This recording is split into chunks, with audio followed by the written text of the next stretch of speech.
बाकी ग्रुपों में मैसेज कर दीजिए, सब लोग जुड़ जाएं।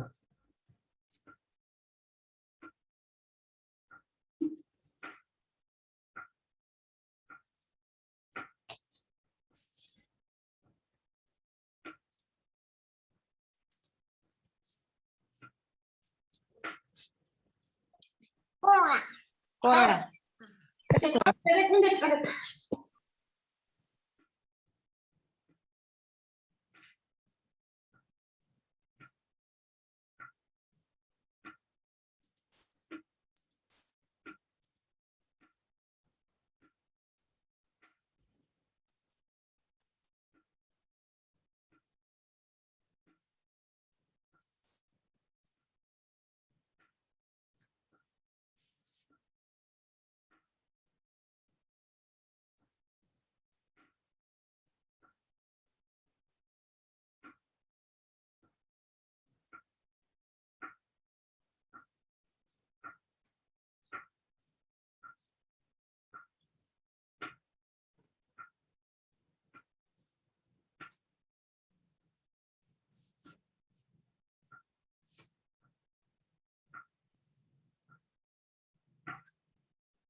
चलिए शुरू करें।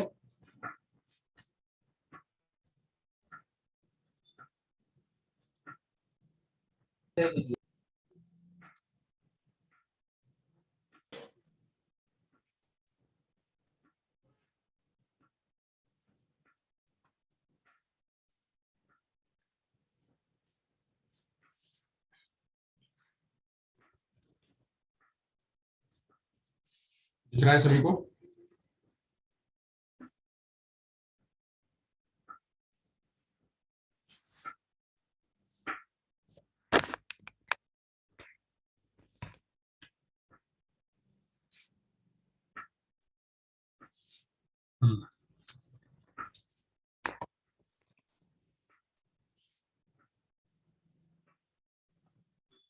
बराबर है। चलिए, जो लोग आते जा रहे हैं उनको जोड़ते चलिए। आज का जो टॉपिक है बहुत ही इंटरेस्टिंग है और कुछ लोगों ने इसको पढ़ भी लिया है, कुछ लोगों ने नहीं पढ़ा होगा।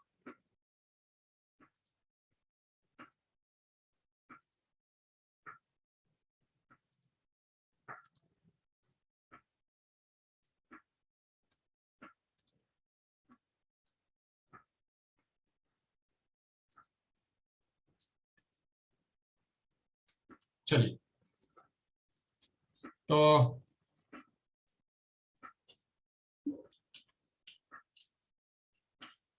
दिशा एकेडमी में आप सभी का स्वागत है। मैं संतोष सर आपके बीच एक नया टॉपिक जो है वो लेके आया हूँ, वाचन शिक्षण, जिसका नाम है reading reading Kaushal, method of reading या रीडिंग टीचिंग। रीडिंग टीचिंग कैसे कराई जाए, रीडिंग टीचिंग कैसे कराई जाए, इसके बारे में रीडिंग का टीचिंग कराने के लिए जो शिक्षण विधियां हैं वो उसके बारे में हमको जानना है। तो उससे पहले तो हम ये जानेंगे कि रीडिंग होती क्या है, रीडिंग क्या होती है और रीडिंग के कौन कौन से कंपोनेंट्स होते हैं और रीडिंग के लिए क्या क्या स्किल्स जरूरी है और रीडिंग को क्यों कराना जरूरी है, बच्चों में कैसे कराना है, उसके क्या फायदे हैं और साथ साथ में रीडिंग रीडिंग से क्या फायदा होगा, रीडिंग कराने के लिए कौन कौन से मेथड्स हैं, कौन कौन से प्रकार है रीडिंग के, ये सब कुछ हम जानेंगे। तो जो है आज 1 घंटे के लेक्चर में हम ये सब पूरा कवर करेंगे। इसके पहले हमने बहुत कुछ कवर कर दिया है, जो है वो शिक्षण की विधियां, अलग अलग प्रकार की विधियां, ऐसा मैंने जो है बता दिया आपको। ग्रामर की विधि क्या है वो बता दिया है, गद्य शिक्षण की विधि क्या है वो बता दिया है मैंने, पद्य शिक्षण की विधि क्या है वो बता दिया है, नाटक शिक्षण की विधि क्या है वो बता दिया है, साथ साथ में रचना शिक्षण की विधि क्या है वो बता दिया है। इन सब की चर्चा हो चुकी है। अब आज टीचिंग मेथड का जो अगला लास्ट सेशन है वह है क्या, पठन पठन या वाचन, पठन या वाचन की विधियां, पठन या वाचन की विधियां जो है उसके बारे में हम जानेंगे आज। तो चलिए ज्यादा समय ना गवाते हुए सीधे मुद्दे की बात करते हैं। अब वाचन कौशल क्या है उसके बारे में जानेंगे कि वाचन कौशल क्या है। आप सभी लोग ध्यान से सुनिएगा, समझिएगा और बोर्ड वर्क पर बिल्कुल जो है वो अटेंशन करे रहिएगा, क्योंकि ये बोर्ड वर्क पे ही चल रहा है। चलिए, और जहां नहीं समझ में आएगा वहां जो है अपना आप अपना हमें चैट बॉक्स में हमें लिखते जाइएगा कि हमको ये नहीं आ रहा समझ में। चलिए, तो बात करते हैं वाचन कौशल। वाचन कौशल का मतलब क्या होता है कि रीडिंग, वाचन कौशल, सबसे पहले बात करेंगे वाचन कौशल। वाचन कौशल, वाचन कौशल का मतलब होता है क्या, वाचन कौशल मतलब होता है रीडिंग स्किल, रीडिंग स्किल। अब रीडिंग का मतलब होता है क्या, पढ़ना, पढ़ना। कोई भी चीज लिखी हुई है उसको हमको डिकोड करना है। कोई भी वस्तु लिखी हुई है, यहाँ पे जैसे ये वस्तु लिखी हुई है, ये प्रिंटेड मटेरियल के रूप में है, ये प्रिंटेड मटेरियल के रूप में है। इस प्रिंटेड मटेरियल को हमको क्या करना है, हमको डिकोड करना है। तो डिकोड करना है तो ये सिंबल है, ये सिंबल को सबसे पहले हमको समझना है कि वह में आ मिलके वा, च न, वाचन, फिर क में अ मिलके क, स ल कौशल। तो ऐसे जो है हम क्या कर रहे हैं, प्रिंटेड मटेरियल को कन्वर्ट कर रहे हैं, समझ रहे हैं, कन्वर्ट कर रहे हैं, समझ रहे हैं। इसी को कहते हैं क्या, पठन कौशल। पठन कौशल कहते हैं। इसमें क्या किया जाता है, अपने भाव और विचारों को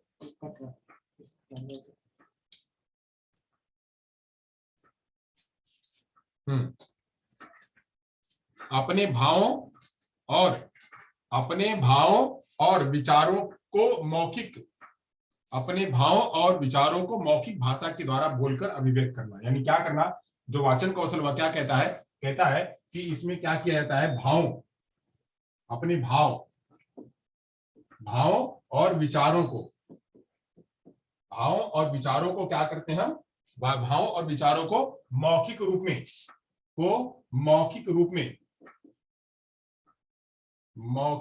में अभिव्यक्त करते हैं।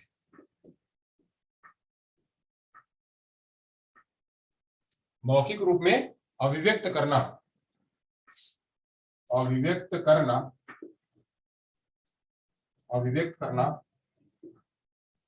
वाचन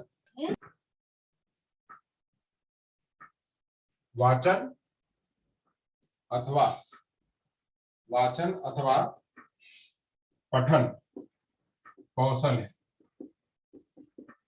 वाचन अथवा पठन कौशल है। अब हम इसी को जब आगे चलते हैं ना तो रीड करते हैं, लाउड रीडिंग, और जो है वो हम इसी को जब आगे चलते हैं ना तो एक बार हम लाउड रीडिंग भी करते हैं, तो लाउड रीडिंग को सस्वर वाचन कहते हैं। वाचन ही कर रहे हैं बट सस्वर वाचन बोल करके कर रहे हैं। और वहीं हम एक मौन वाचन करते हैं, हम ये जो है अपने अंदर पढ़ते हैं, तो इसको कहते हैं क्या, जब हम लाउड रीडिंग करते हैं, लाउड रीडिंग में मौखिक रूप से व्यक्त करते हैं, उसे कहते हैं वाचन या पठन कौशल। वहीं जब यहाँ कंफ्यूज मत होइएगा कि अभिव्यक्त करना है तो मौखिक रूप से अभिव्यक्त करना है, तो मौखिक रूप से जब अभिव्यक्त करेंगे तो लाउड रीडिंग होगी। वहीं जब हम अगर साइलेंट में, अगर हम खाली चुप होकर के रीडिंग करेंगे तो उसे हम कहेंगे साइलेंट रीडिंग। तो इससे कंफ्यूज मत होइएगा कि मौखिक रूप में व्यक्त करना है तो जो है वाचन और पठन कैसे होगा। तो यहाँ पे मौखिक रूप से व्यक्त करना वह पठन का ही भाग है, वह क्या है, वह लाउड रीडिंग का भाग है। चलिए तो आगे चलते हैं, आगे चलते हैं कि मौखिक रूप से अभिव्यक्त करना ही क्या है, वह पठन कौशल या वाचन कौशल है। यानी वह कौशल जिसके पास आ गया उसको अभिव्यक्त करने की कौशल, बोल करके, समझ करके, बोल करके जिसको अभिव्यक्त करना आ गया उसे कहते हैं क्या, पठन कौशल। आगे चलते हैं, किसी पाठ को या पुस्तक के किसी भाग को सस्वर अथवा मौन रूप से पढ़ना। यानी पठन कौशल क्या है, पठन कौशल का मतलब है कि कोई भी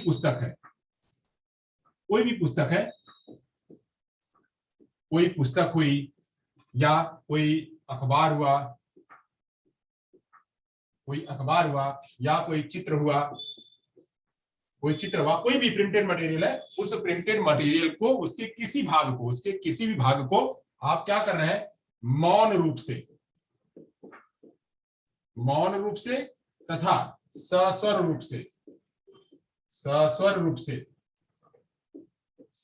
रूप से आप उसको उच्चारित कर रहे हैं, पठन कर रहे हैं। यह क्या है, वही पठन कौशल कहलाता है। यानी किसी भी पुस्तक को या किसी भी प्रिंटेड मटेरियल को जब आप मौन रूप में पढ़ते हैं या फिर उसी को सस्वर रूप में बोल के पढ़ते हैं तो उसे कहते हैं क्या, वाचन कौशल या वाचन कहते हैं। दूसरे शब्दों में किसी भाषा के लिखित सामग्री को पढ़ना या समझना। अब यहाँ कह रहे हैं कोई भी भाषा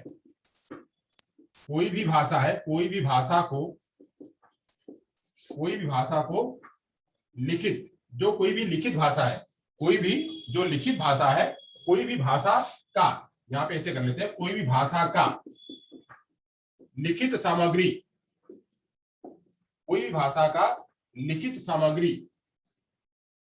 यहाँ क्या कर लीजिए, कोई भी भाषा के लिखित सामग्री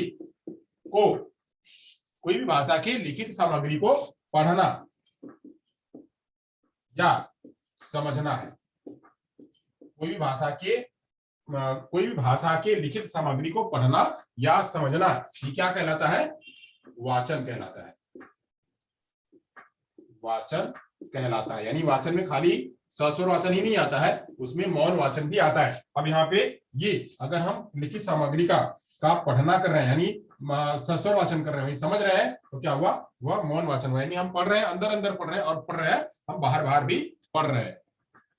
तो दोनों तरह से जो है वह वाचन होता है। तो वाचन क्या है, वाचन किसी पुस्तक, अखबार या चित्र को मौन रूप से पढ़ना या सस्वर रूप से पढ़ना। किसी भी पुस्तक सामग्री को मौन रूप से पढ़ना या सस्वर रूप से पढ़ना, वह क्या है, वह रीडिंग है। वहीं दूसरी बात में अगर बात करें कि कोई भी पुस्तक के किसी भी भाग के, लिखित भाग के, कोई भी पुस्तक या प्रिंटेड मटेरियल के किसी भी लिखित भाग को पढ़ना या समझना, वह क्या कहलाता है, वह वाचन कहलाता है। अब वाचन जैसे यहाँ चीज लिखी हुई है, यहाँ क्या है आपके सामने, ये पूरा ये बोर्ड पे लिखा हुआ चीज है, आप लिखी हुई चीज को क्या कर रहे हैं, हिंदी में लिखा हुआ है, ये हिंदी भाषा में लिखी हुई है, हिंदी भाषा में लिखी हुई है, आप इसको जो है इसके लिखित सामग्री को पढ़ रहे हैं। कि कोई भी भाषा के लिखित सामग्री को पढ़ना या समझना ही वाचन कहते हैं, या उसे वाचन कहते हैं, इसे कहते हैं, कर लीजिए, उसे वाचन कहते हैं। अब आपने इस सामग्री को, बोर्ड की सामग्री को क्या किया, पढ़ा। आप वहीं पे कुछ लोग जो है उसको पढ़ करके बोल रहे हो, जो है कर रहे हैं, बोल करके पढ़ रहे होंगे, कुछ लोग जो उसी को मौन रूप में पढ़ रहे होंगे। यही क्या है, ये जो हमारे मस्तिष्क में जो कुछ प्रक्रिया चलती है, वो प्रक्रिया ही क्या कहलाती है, वह जो है रीडिंग कहलाती है। अब वाचन जो है, वाचन है क्या, वाचन को मैंने कहा एक प्रक्रिया है। वो प्रक्रिया कैसी है, वह संज्ञानात्मक जटिल प्रक्रिया है। आगे चलते हैं, अगर यहां तक हो गया हो तो हम आगे चले। यह वाचन जो है, वाचन एक संज्ञानात्मक जटिल प्रक्रिया है, यानी इसको जटिल संज्ञानात्मक प्रक्रिया कहते हैं। इसमें दिमाग चलता है। वहीं अगर कहीं किसी दूसरी भाषा में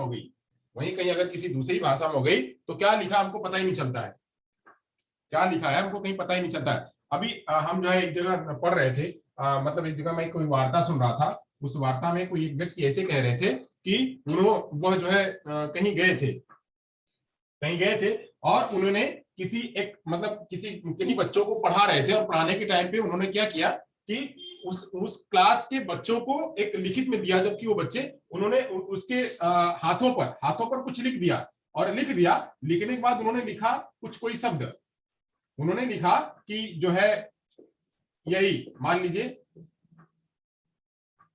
आम शब्द लिखा, उन्होंने आम शब्द, एक शब्द लिखा उन्होंने आम, हिंदी में लिखा, और वो बच्चे हिंदी जानने वाले नहीं थे, वो अन्य भाषा के थे, बंगाली भाषा के थे, और बंगाली भाषा में जो है वो बंगाली भाषा को समझने वाले थे। इन्होंने हिंदी में लिखा और वो बच्चे इसको समझ नहीं पाए। हाथ पे लिखा तो वो समझ नहीं पाए। तो बोला, बच्चों ने पूछा कि आपने क्या लिखा हुआ है, तो बोले हिंदी लिखा हुआ है।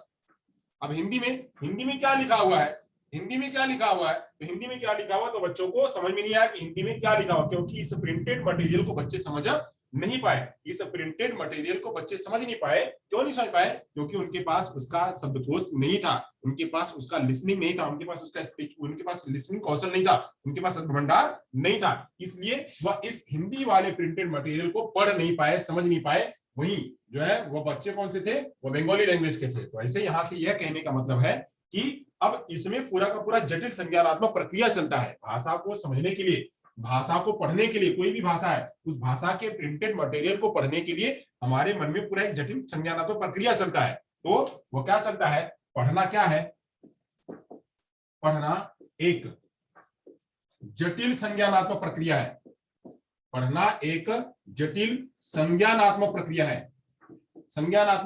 अब ये हम संज्ञानात्मक प्रक्रिया क्यों कह रहे हैं, क्योंकि यहाँ पे मस्तिष्क शब्दों का स्कीमा बना रहा है, यानी उन शब्दों को, यह प उसके मस्तिष्क में बना हुआ है कि इसको प कहते हैं, या ढ भी मस्तिष्क में बना हुआ है, इसको ढ कहते हैं, न, इन सभी को उसके मस्तिष्क में एक छाप बन गई है, इसीलिए उसको कह रहा है पढ़ना एक जटिल संज्ञानात्मक प्रक्रिया है।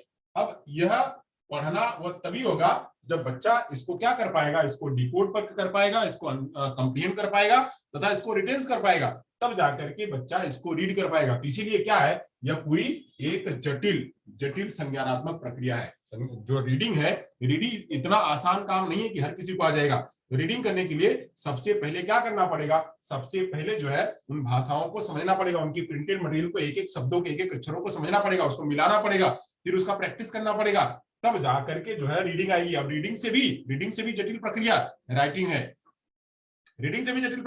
है, क्योंकि सबसे पहले अगर रीड किए रहेंगे, मस्तिष्क में छाप बना रहेगा, तभी हाथ चलेगा। तो ऐसे ही एक बात आती है, क्या आता है, LSRW, जो हम आगे पढ़ाएंगे आपको, LSRW। L मतलब क्या, लिसनिंग, S मतलब क्या, स्पीकिंग, R मतलब क्या, रीडिंग, W मतलब क्या, राइटिंग। तो सबसे पहले लिसनिंग आएंगे, फिर स्पीकिंग आएगा, रीडिंग आएगी, तब राइटिंग आएगा। यानी अभी तो रीडिंग ही इतनी जटिल प्रक्रिया है, तो राइटिंग कितनी जटिल प्रक्रिया होगी।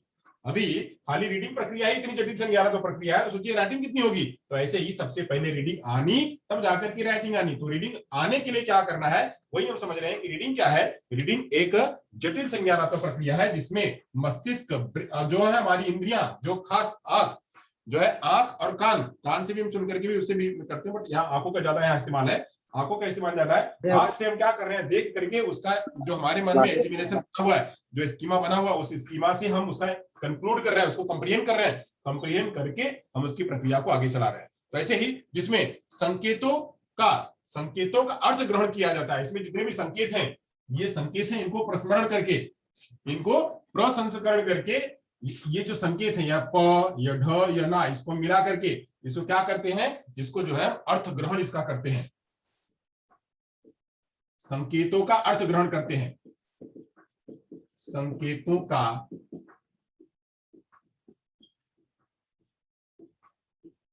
कैसे संकेतों का अर्थ ग्रहण करते हैं, तो पढ़ना एक जटिल प्रक्रिया है, और इसी पढ़ने से हम क्या करते हैं, संकेतों का अर्थ ग्रहण करते हैं। उसमें जितने भी संकेत हैं, उन सारे संकेतों का अर्थ ग्रहण करते हैं। जैसे हमने कह दिया, यह क्या लिखा हुआ है और यह क्या लिखा हुआ है, ये दो अलग अलग संकेत हैं, अलग अलग दो संकेत। अगर किसी को दिख रहा हो तो जरा मुझे माइक ऑन करके बोले, ये दोनों क्या लिख रहे हैं, यह क्या है और यह क्या है। माइक ऑन करके बोले कि यह क्या है और यह क्या है। स्टार और है, स्टार और है। ये वाला स्टार है और ये हैश है। नहीं, ये है जैसे है और ये वाला हैश है। राइट वाला है जैसे, लेफ्ट वाला स्टार। अच्छा, तो ये वाला क्या है, ये वाला क्या है, स्टार है। स्टार है, वेरी गुड। हाँ, ये वाला स्टार है, ये वाला हैश है। आप यहाँ क्या कर रहे हो, आप सिंबल्स को, आप बड़े हो, आप लोग बड़े हो, तो आप जो है सिंबल्स को क्या कर पा रहे हो, पढ़ पा रहे हो कि ये स्टार है और ये हैश है। वैसे ही जो ये संकेत है, ऐसे ही स एक प्रकार का संकेत है, क एक प्रकार का संकेत है, त एक प्रकार का संकेत है। इन संकेतों को मिला करके, अक्षरों को मिला करके शब्द बने, शब्दों को मिला करके वाक्य बना। यही पूरा उन वाक्यों को पढ़ने की कला, उनको मिला करके पढ़ने की कला, उनको बोलने की कला जब आ गई, तो वही कला कहलाई क्या, वही कला कहलाई, वह संज्ञानात्मक, वह जो है वो रीडिंग कहलाई। और रीडिंग क्या है, एक प्रकार की जटिल संज्ञानात्मक प्रक्रिया है। इस प्रक्रिया में कोई कितना सफल है, यानी अब यह संकेत उसको कितना पढ़ने आता है, इन संकेतों को पढ़ने कितना आता है बच्चे को या कोई व्यक्ति को, पर उसको जानने के लिए, पठन को जानने के लिए, पठन को यानी पठन कौशल को जानने के लिए, यानी उसको असेस करने के लिए, जानने के लिए हमें जो है उसका रीडिंग कॉम्प्रिहेंशन चेक करना पड़ता है। उसका क्या करना पड़ता है, रीडिंग कॉम्प्रिहेंशन चेक करना पड़ता है। उसका रीडिंग कॉम्प्रिहेंशन चेक करना पड़ता है।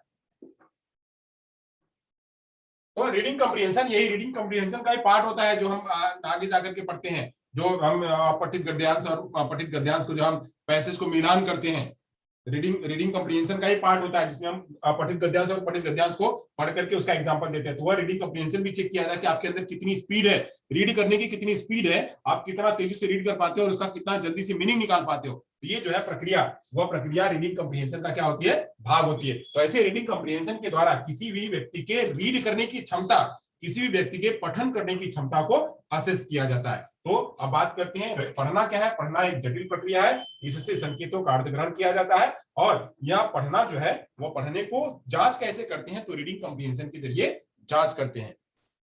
आगे चलते हैं। अभी 2-3 दिन पहले मैंने रीडिंग का एक वीडियो जो है, मैंने छोटा सा वीडियो अपलोड किया हुआ है रीडिंग के बारे में।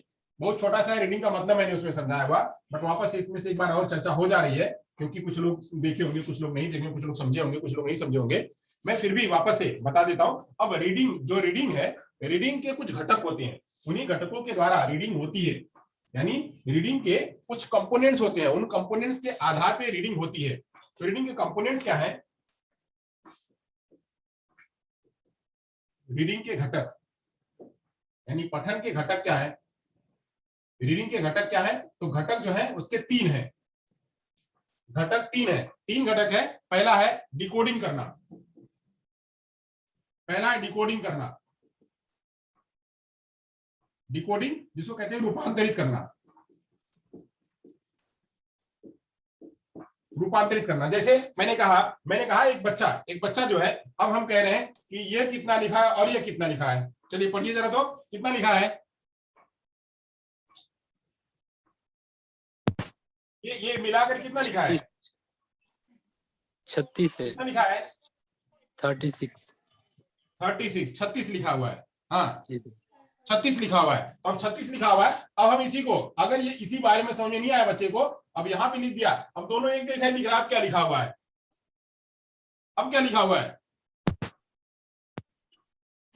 63 दिख दोनों जैसा एक जैसा दिख रहा है। अगर कोई नहीं जानता है इसको पढ़ना तो क्या होगा, वो कंफ्यूज होगा, इसको पढ़ नहीं पाएगा, उसको पढ़ नहीं पाएगा। तो ऐसे ही कुछ समस्याएं जो है इस शब्दों को, ये जो लेटर लिखे हुए, ये जो सिंबल्स है, ये सिंबल ही है, इस सिंबल को डिकोड करना बच्चों को नहीं आता। पहली प्रक्रिया ही डिकोड करने की होती है, पहली प्रक्रिया ही देख करके, हम यहाँ से देख करके उसको डिकोड करते हैं, तो डिकोड करने की प्रक्रिया ही नहीं हो पाती है, तो आगे की प्रक्रिया नहीं समझ पाती है। तो पहली प्रक्रिया है, इसका कंपोनेंट पहला है कि डिकोड करना, सिंबल्स को पहले देखना, देख करके मस्तिष्क तक लेके आना, मस्तिष्क तक लेके आना कि ये कह रहा है, अब उसी को करना। दूसरी प्रक्रिया में कह रहा है कि इसको समझना कि क्या वाकई में 36 है या 63 है या क्या है, इसको कहते हैं कंप्रीहेंशन करना।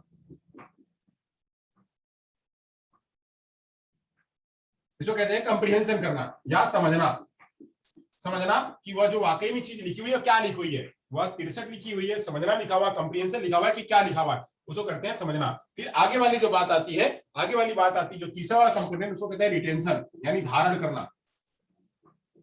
रिटेंशन धारण करना, ग्रहण करना, उसको ले आए मस्तिष्क में लेके जाना कि ये 63 ही लिखा हुआ, किसी ने समझा दिया। अभी जितनी भी बोर्ड पे लिखी जा रही बातें, इसको आप क्या कर रहे हो, देख करके डिकोड कर रहे हो, कंप्रीहेंड कर रहे हो और मस्तिष्क में धारण कर रहे हो। तो धारण कर रहे हो, इस धारण करने की प्रक्रिया भी जो है यह रीडिंग का एक पार्ट होती है। तो रीडिंग में क्या पार्ट होता है कि डिकोड करना, दूसरा पार्ट होता है कंप्रीहेंशन करना और तीसरा पार्ट होता है रिटेंशन करना। चलिए यहां तक अगर समझ में आ गया हो तो इसके आगे चलते हैं, इसके भी एक भाग है, उसको चलते हैं, इसको जूम करके चलते हैं एक एक चीज को।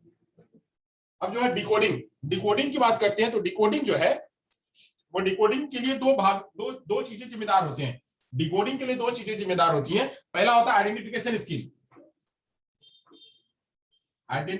स्किल। इसमें दो चीजें जरूरी होती हैं कि आइडेंटिफिकेशन स्किल और दूसरी स्किल होती है वर्ड अटैक स्किल। यानी इसमें भी दो चीजों की जरूरत पड़ती है। एक तो पहचान करने की क्षमता, पहचान करने का कौशल, एक को कहते हैं पहचान कौशल होना चाहिए। और दूसरा होना चाहिए कि तुरंत यानी तुरंत शब्द पकड़ कौशल, यानी वह शब्द कौन सा लिखा हुआ है, वो अक्षर कौन सा लिखा हुआ है, उसको तुरंत से पकड़ना। तो शब्द पकड़ कौशल, पहले तो पहचानना कि ये क्या लिखा हुआ है, डिकोडिंग लिखा हुआ है। जैसे मैंने कहा कि ये क्या लिखा हुआ है, सब कोई पढ़ लेंगे। क्या लिखा हुआ है, सफरजन। ये क्या लिखा हुआ है, सफरजन। ये क्या लिखा हुआ है, जरा कोई बोल के बताए क्या लिखा हुआ है। मुझे तो लग रहा है कि सफरजन लिखा हुआ है, मुझे लग रहा है सफरजन लिखा हुआ है। एप्पल लिखा हुआ है। क्या लिखा हुआ है, एप्पल लिखा हुआ है। अब ये एप्पल है, इसको गुजराती में कहते हैं सफरजन। वो सफरजन अगर लिखा जाता है सफरजन की तरह तो माना जाता है, जबकि ये स्क्रिप्ट किसकी है, ये स्क्रिप्ट इंग्लिश की है, इसमें APPLE लिखा हुआ है, तो ये एप्पल है। तो ऐसे ये वाली स्क्रिप्ट को ये जो पांचों लेटर है इसको मिला करके हम पढ़ रहे हैं, तो इसको एप्पल कह रहे हैं। अब यही इसको पहचानना, ये स्क्रिप्ट किसकी है, ये इसमें पहला वाला लेटर हिंदी में लिखा है, अंग्रेजी में लिखा है, गुजराती में लिखा है, इसको पढ़ना। तो पढ़ करके फिर उसको क्या करना, तुरंत ये इन सभी को मिला लेना। अब मिला करके क्या करना, तुरंत बोलना कि एप्पल ये लिखा हुआ। अब हम जब छोटे थे तो हमको पढ़ने नहीं आता था, हम जब उसकी बार-बार प्रैक्टिस करने लगे तो हमको समझ में आ गया, हमको जो है कॉन्सोनेंट और वोवेल को मिला करके हमको बोलने आ गया। तो हम तुरंत हमारा वर्ड अटैक होता है, कि यही शब्द लिखा हुआ है। तो ऐसे ही वर्ड अटैक कौशल भी आना, यानी डिकोडिंग करने में दो चीजें जरूरी होती हैं। एक तो पहले पहचानना, और पहचान करके तुरंत उस पर वो अटैक करना कि ये क्या लिखा हुआ है, एप्पल ही लिखा हुआ है, यह मैंगो नहीं लिखा हुआ है, ये एप्पला नहीं लिखा हुआ है, एप्पली नहीं लिखी हुई है, एप्पल कहते हैं इसको, एप्पल कहते हैं। जैसे अंग्रेजी में कई बार हमको सिखाया जाता है कि पुट, ये क्या लिखा हुआ है, पुट। अब यही इसको कहते हैं, इसको पुट नहीं कहते हैं, इसको ये पुट है, पुट नहीं होगा, इसको क्या कहेंगे, बट कहेंगे। बार-बार प्रैक्टिस करते हैं, हम बार-बार उसकी प्रैक्टिस करते हैं। अंग्रेजी में लेटरों की चीजें बदलती रहती हैं, वही एक ही शब्द का प्रोनाउंसिएशन बदलते रहता है। ऐसे पुट को पुट कहेंगे, यहाँ पे बट को पुट नहीं कहेंगे। क्यों? हम इसका प्रोनाउंसिएशन हमको बार बार करना पड़ेगा। जैसे जैसे एक चीज और कहें आपको, अब वर्ड अटैक कैसी कैसे आती है, यहाँ पे यही क्या लिखा हुआ है, आप लोग कहिएगा, ये क्या लिखा हुआ है, आप लोग बोलिएगा क्या लिखा हुआ है, ये क्या लिखा हुआ है? एजुकेशन। एजुकेशन लिखा हुआ है। हम आप लोग कह रहे हैं एजुकेशन लिखा हुआ है, मैं कह रहा हूं एडुकेशन लिखा हुआ है, मैं कह रहा हूं एडुकेशन लिखा हुआ है। अब इसी को बोलने का तरीका अलग अलग लोग कर रहे हैं, इसी को अलग अलग तरीके। अब यही दूसरी बात कर रहे हैं, यह क्या लिखा हुआ है, यह क्या लिखा हुआ है, अब यह क्या लिखा हुआ है? नाउ। Now. नो। नो, उसको नो बोलते हैं। अब नो, नो तो हमने ये पढ़ा हुआ है, एन नो, नो तो हमने ये पढ़ा हुआ है। अब ये भी नो है और ये भी नो, कैसे भाई दोनों नो हो गए? एक नो में तो हमको बताया गया था कि नो होता है, वो नो हो गया। अब ये KNOW ये भी नो हो गया, कैसे हो गया भाई? अब ये चीजें यहाँ इसको भी नो ही बोलते हैं।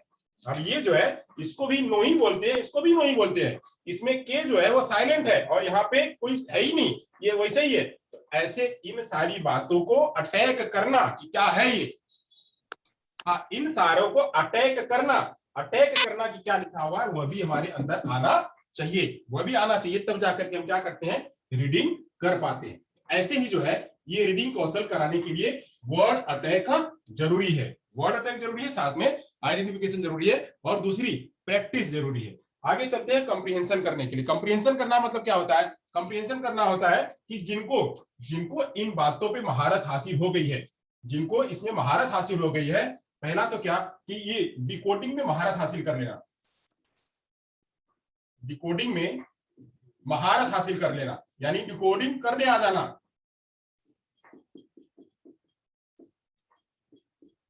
डिकोडिंग में महारत हासिल कर लेना, पहले डिकोडिंग आ जाना, डिकोडिंग करने के बाद उसको समझने की क्षमता आ जाना, उसको समझने की क्षमता आ जाना कि यह वस्तु क्या लिखी हुई है, समझने की क्षमता कि वस्तु क्या लिखी हुई है यह आ जाना, समझने की क्षमता आ जाना। यानी क्या कि पहले तो रीडिंग में 3 घटक हैं, डिकोडिंग, कंप्रीहेंशन, रिटेंशन। और डिकोडिंग में कहा जाता है कि एक आता है रिटेंशन, एक आता है वर्ड अटैक स्किल। ये बिना इसके जो है हम आगे की प्रक्रिया शुरू ही नहीं कर पाएंगे। सबसे पहले हमारी आंखों के द्वारा हम उसको पहचान करते हैं, फिर अटैक करते हैं। अटैक करने के बाद, अब अटैक करने के बाद हमारा काम खत्म हो जाता है। अब हम रेफर करते हैं कंप्रीहेंशन को। अब कंप्रीहेंशन को रेफर करते हैं। कंप्रीहेंशन क्या करता है, अब इसी के आधार पर जो प्रोसेस हमारा मिला हुआ है, इसको इस आधार पर उस चीज को समझने की कोशिश करता है कि नो लिखा हुआ है कि क्नो लिखा हुआ है, नो लिखा हुआ है कि क्नो लिखा हुआ है। अब क्नो को क्नो नहीं कहेंगे, उसको नो कहेंगे। तो ये चीजों को समझने का काम जो है वो कंप्रीहेंशन करता है। वही आगे बात करते हैं। कंप्रीहेंशन करने के बाद वह कहता है कि भाई अभी इसको हमें यहीं रखना है या यहाँ से उड़ा देना है, हमको यहीं रखना है, यहाँ से उड़ा देना है, या यहाँ से हमको यहाँ लेके आना है। ये जो हमारा धारण, ये अब समझना जो हमने पढ़ा उस पढ़ करके हमको यहीं रखना है या इसको उठा करके फेंक देना है, वहीं चला गया, उड़ गया। उड़ाना है तो हमें वो मेमोरी में हमारे नहीं आएगी। अगर हमको रखना है तो रखने के बाद जो हमारे मेमोरी में आएगी। तो रिटेंशन जो है वो 2 तरीके से होता है। रिटेंशन करने के लिए 2 तरीके से होता है। इसमें मेमोरी काम करती है, धारण करने का काम मेमोरी धारण करती है। ये 2 प्रकार से होता है धारण। एक होता है शॉर्ट टर्म मेमोरी और दूसरी होती है लॉन्ग टर्म मेमोरी। एक को कहते हैं शॉर्ट टर्म मेमोरी में, शॉर्ट टर्म मेमोरी, और दूसरी होती है लॉन्ग टर्म मेमोरी।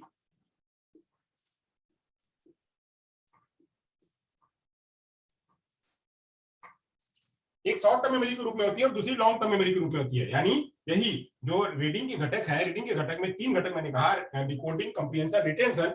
हमने पहले वाले घटक में कहा कि आइडेंटिफिकेशन करना है, वर्ड अटैक करना है। दूसरे वाले में कहा कि डिकोडिंग में महारत हासिल करनी, फिर समझना है। अब समझ करके उसको हमको स्टोर करना है, धारण करना है। धारण करना है तो धारण करने के लिए हम 2 तरीकों से करते हैं। अगर उसी पे हमारी प्रैक्टिस है बराबर, अगर हमारी प्रैक्टिस बराबर है, हमने उसको देखा, देख करके उसको हमने प्रैक्टिस कर लिया, तो वह शॉर्ट टर्म से लॉन्ग टर्म मेमोरी में पहुंच जाता है। अगर खाली हमने देखा, सुना, सुन करके बस वही हमने छोड़ दिया, उसमें कोई प्रैक्टिस नहीं करी, तो वह क्या होगा, वो हमारे शॉर्ट टर्म मेमोरी में से ही वो कुछ समय के बाद, 1 दिन के बाद, 2 दिन के बाद वहां से वो डिलीट हो जाएगा, वो वहां से फिर नहीं आएगा। तो ऐसे हमें धारण करने के लिए दो तरीके से धारण कराना पड़ता है, एक है शॉर्ट टर्म मेमोरी और दूसरा है लॉन्ग टर्म मेमोरी। अब शॉर्ट टर्म मेमोरी और लॉन्ग टर्म मेमोरी को हम साइकोलॉजी में और बेहतर तरीके से पढ़ेंगे कि यह रिटेंशन होता कैसे है और किस रूपों में कैसे जो है वह शॉर्ट टर्म मेमोरी में रहता है, कैसे लॉन्ग टर्म मेमोरी में रहता है। हम जब आगे चल करके साइकोलॉजी का जो हमारा एजुकेशन साइकोलॉजी का जब मेमोरी वाला पार्ट आएगा तो हम इसको पढ़ेंगे। अभी तो हम खाली रीडिंग की बात कर रहे हैं, रीडिंग में जो है वो डिकोडिंग, कम्प्रीहेंशन और रिटेंशन का पार्ट ही जो है हमको देखने को मिलता है। चलिए यहां तक हो गया, तो आगे चलते हैं। अगर आपने स्नैप ले लिया हो तो हम आगे चलते हैं।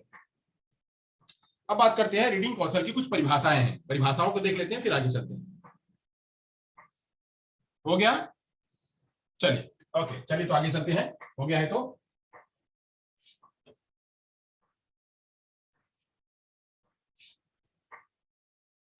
अब हम यहां से कुछ परिभाषाएं लेंगे। परिभाषाएं, रीडिंग की क्या परिभाषा है और रीडिंग की परिभाषा पहले जान लेते हैं, फिर जो है हम आगे चलते हैं। रीडिंग की परिभाषा क्या है, तो रीडिंग में कैथरीन ओकानर ने किया। कैथरीन ओकानर ने कुछ परिभाषा दी, अपनी एक परिभाषा। कैथरीन ओकानर, इन्होंने परिभाषा दी। इन्होंने कहा कि पठन यानी रीडिंग वह जटिल अधिगम प्रक्रिया है जिसमें दृश्य श्रव्यों का मस्तिष्क के अधिगम केंद्रों से संबंध निहित है। यह कह रहे हैं कि ये जो रीडिंग है, पठन एक जटिल प्रक्रिया है, एक जटिल अधिगम है। पठन एक जटिल अधिगम है, यानी ये एक, मैंने वही कॉग्निटिव प्रोसेस कहा तो यहां भी वही कॉग्निटिव प्रोसेस कह रहे हैं। अधिगम एक जटिल अधिगम प्रक्रिया है। अधिगम प्रक्रिया है जिसमें क्या होता है, अधिगम प्रक्रिया है जिसमें दृश्य श्रव्यों, दृश्य और श्रव्यों यानी देख करके, दृश्य और श्रव्यों, सुन करके भी दृश्य और श्रव्यों को दृश्य और श्रव्यों को मस्तिष्क के अधिगम केंद्र में जोड़ना होता है। दृश्य और श्रव्यों को मस्तिष्क के अधिगम केंद्रों में, अधिगम केंद्रों से संबंध जोड़ना होता है। अब इसी को थोड़ा सा हम डिफाइन करेंगे। संबंध जोड़ना होता है। मैंने बताया हुआ था, मैंने पहले या दूसरे दिन के लेक्चर मैंने बताया हुआ था कि जो है मस्तिष्क में दो भाग होते हैं, लेफ्ट हेमिस्फीयर और राइट हेमिस्फीयर। अब मस्तिष्क में जो है लोब होते हैं, frontal lobe, temporal lobe, occipital lobe, parietal lobe, ऐसे लोब होते हैं। अब इन लोबों में जो लोब है अलग अलग, देखने वाला काम जो है अलग तरीके में होता है, जो सुनने वाला काम है वो टेम्पोरल लोब होता है। ऐसे यह लोब में जाकर के जो कुछ भी देखा जाएगा, और जो कुछ भी सुना जाएगा, वो देख करके, सुन करके डिकोड करके फिर कंप्रीहेंशन करने के लिए मस्तिष्क में भेजा जाएगा। मस्तिष्क क्या करेगा, लोब के साथ में, दोनों के साथ में संबंध जोड़ेगा, यानी ये संबंध जोड़ेगा। संबंध जोड़ने के बाद अगर उसको समझ में आया, अगर वो बात उसको समझ में आ गई, उसने डिकोड कर लिया, समझ लिया, तो उसको शॉर्ट टर्म मेमोरी में या लॉन्ग टर्म मेमोरी में, मतलब उसको शॉर्ट टर्म मेमोरी में थोड़ी देर रखेगा और उसको जब वो और कंक्लूड कर लेगा तो लॉन्ग टर्म मेमोरी में भेज देगा। अगर वह कंक्लूड नहीं कर पाया तो उसके शॉर्ट टर्म मेमोरी से ही वह चला जाएगा, बाहर निकल जाएगा, फिर वो हमारे मस्तिष्क में रहेगा नहीं, हम भूल जाते हैं उसको। तो ऐसे ही इसको संबंध जोड़ने का काम जो है, संबंध जोड़ने का काम करता है क्या, उसी पूरी प्रक्रिया को कहते हैं क्या, जो है रीडिंग की प्रक्रिया। तो रीडिंग क्या है, एक जटिल प्रक्रिया है जिसमें दृश्य और श्रव्यों को, दृश्य और श्रव्य के द्वारा जो चीज हम ग्रहण करते हैं, डिकोड करते हैं, उसको मस्तिष्क के अधिगम केंद्रों से जोड़ते हैं। और मस्तिष्क के अधिगम केंद्रों से जोड़ करके अगर वह मस्तिष्क के अधिगम केंद्र ने उसको स्वीकार कर लिया, उसको समझ लिया, तब तो वह शॉर्ट टर्म मेमोरी से लॉन्ग टर्म मेमोरी में पहुंच जाएगा।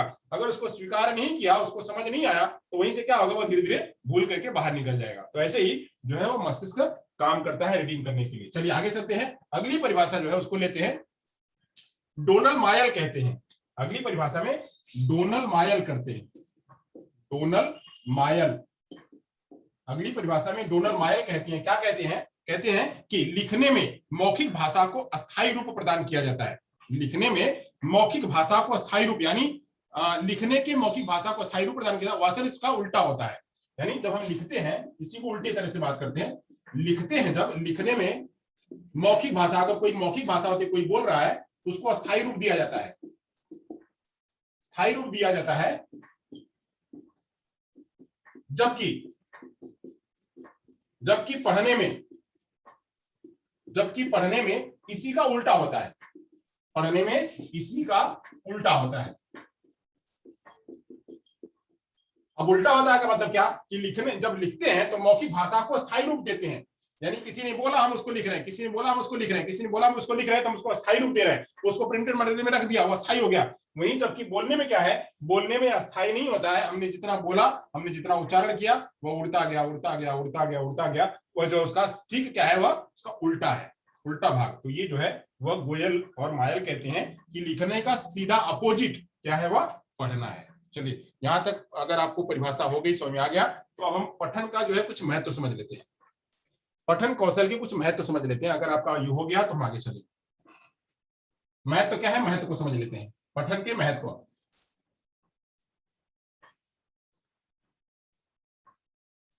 पठन के महत्व समझते हैं, यानी पठन कौशल के महत्व।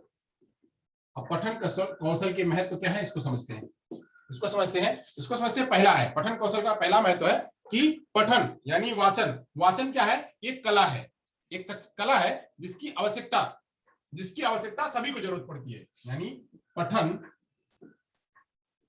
एक कला है, एक कला है और बिना इसके किसी का काम नहीं चलता है, कला है और बिना इसके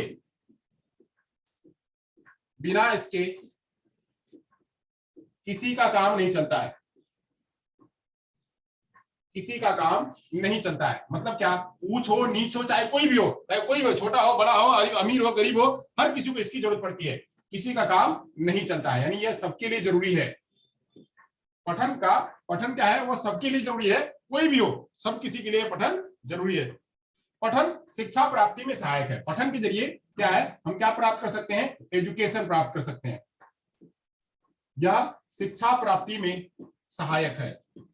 इससे हम शिक्षा प्राप्त कर सकते हैं, कैसे, जितना हमारे पास रीडिंग है, जितना हमारे पास लैंग्वेज की रीडिंग है, हम चाहे हिंदी की लैंग्वेज हो, चाहे अंग्रेजी की लैंग्वेज हो, चाहे गुजराती की लैंग्वेज हो, चाहे तमिल हो, तेलुगु हो, मराठी हो, साइन लैंग्वेज हो, कोई भी हो, उस लैंग्वेज को जितना हमको पढ़ने आता है उतना ही हम जो है शिक्षा में आगे जा पाएंगे। वह खाली पुस्तक का ही ज्ञान नहीं, पुस्तक के अलावा भी सारी बातों का ज्ञान हम ले पाएंगे। वाचन कौशल ज्ञानोपार्जन का साधक है, यानी जो पठन है, पठन जो है, पठन ज्ञान को लेने का, ज्ञानोपार्जन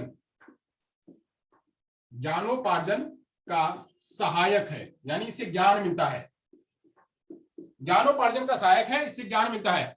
यह परंतु बस इतने से ही, पुस्तकों को पढ़ने से ही नहीं मिलता है,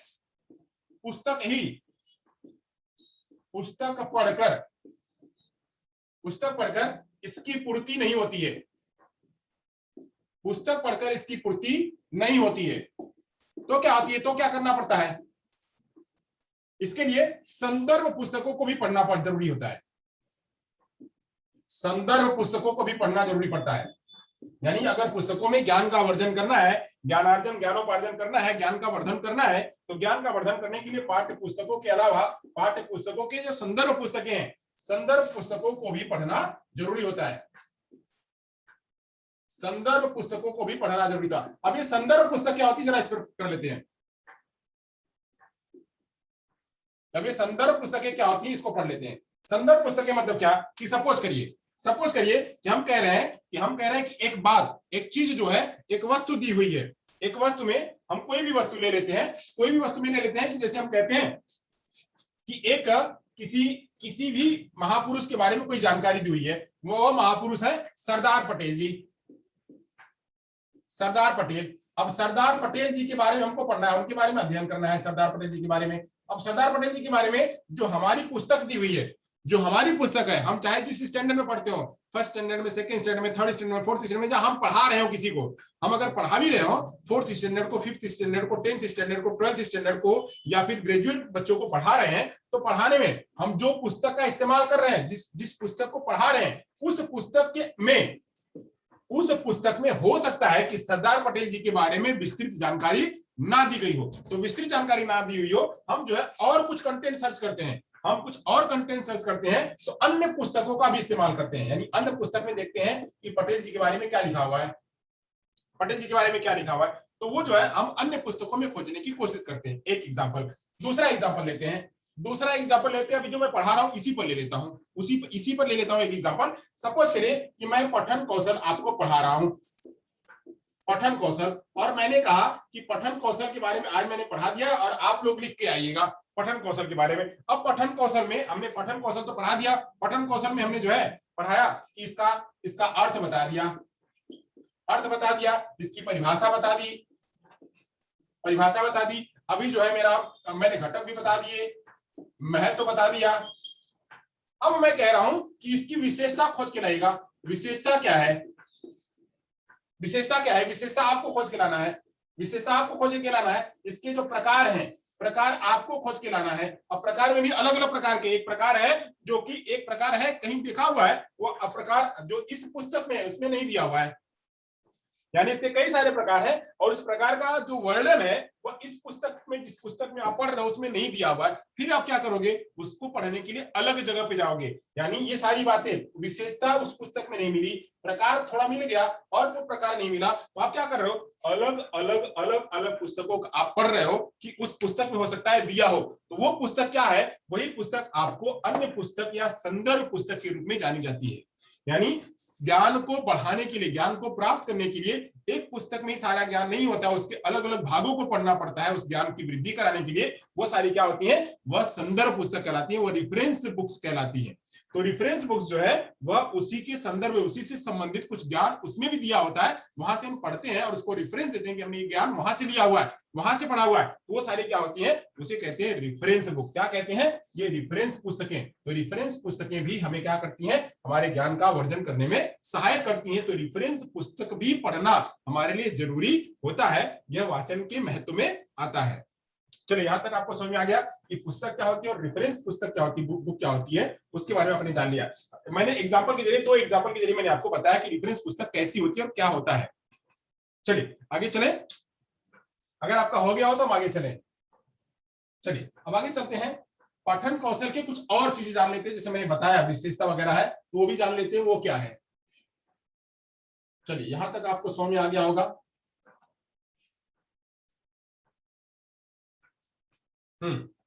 आगे चलते हैं, पठन कौशल के उद्देश्य समझते हैं, यानी वाचन कौशल का उद्देश्य क्या है।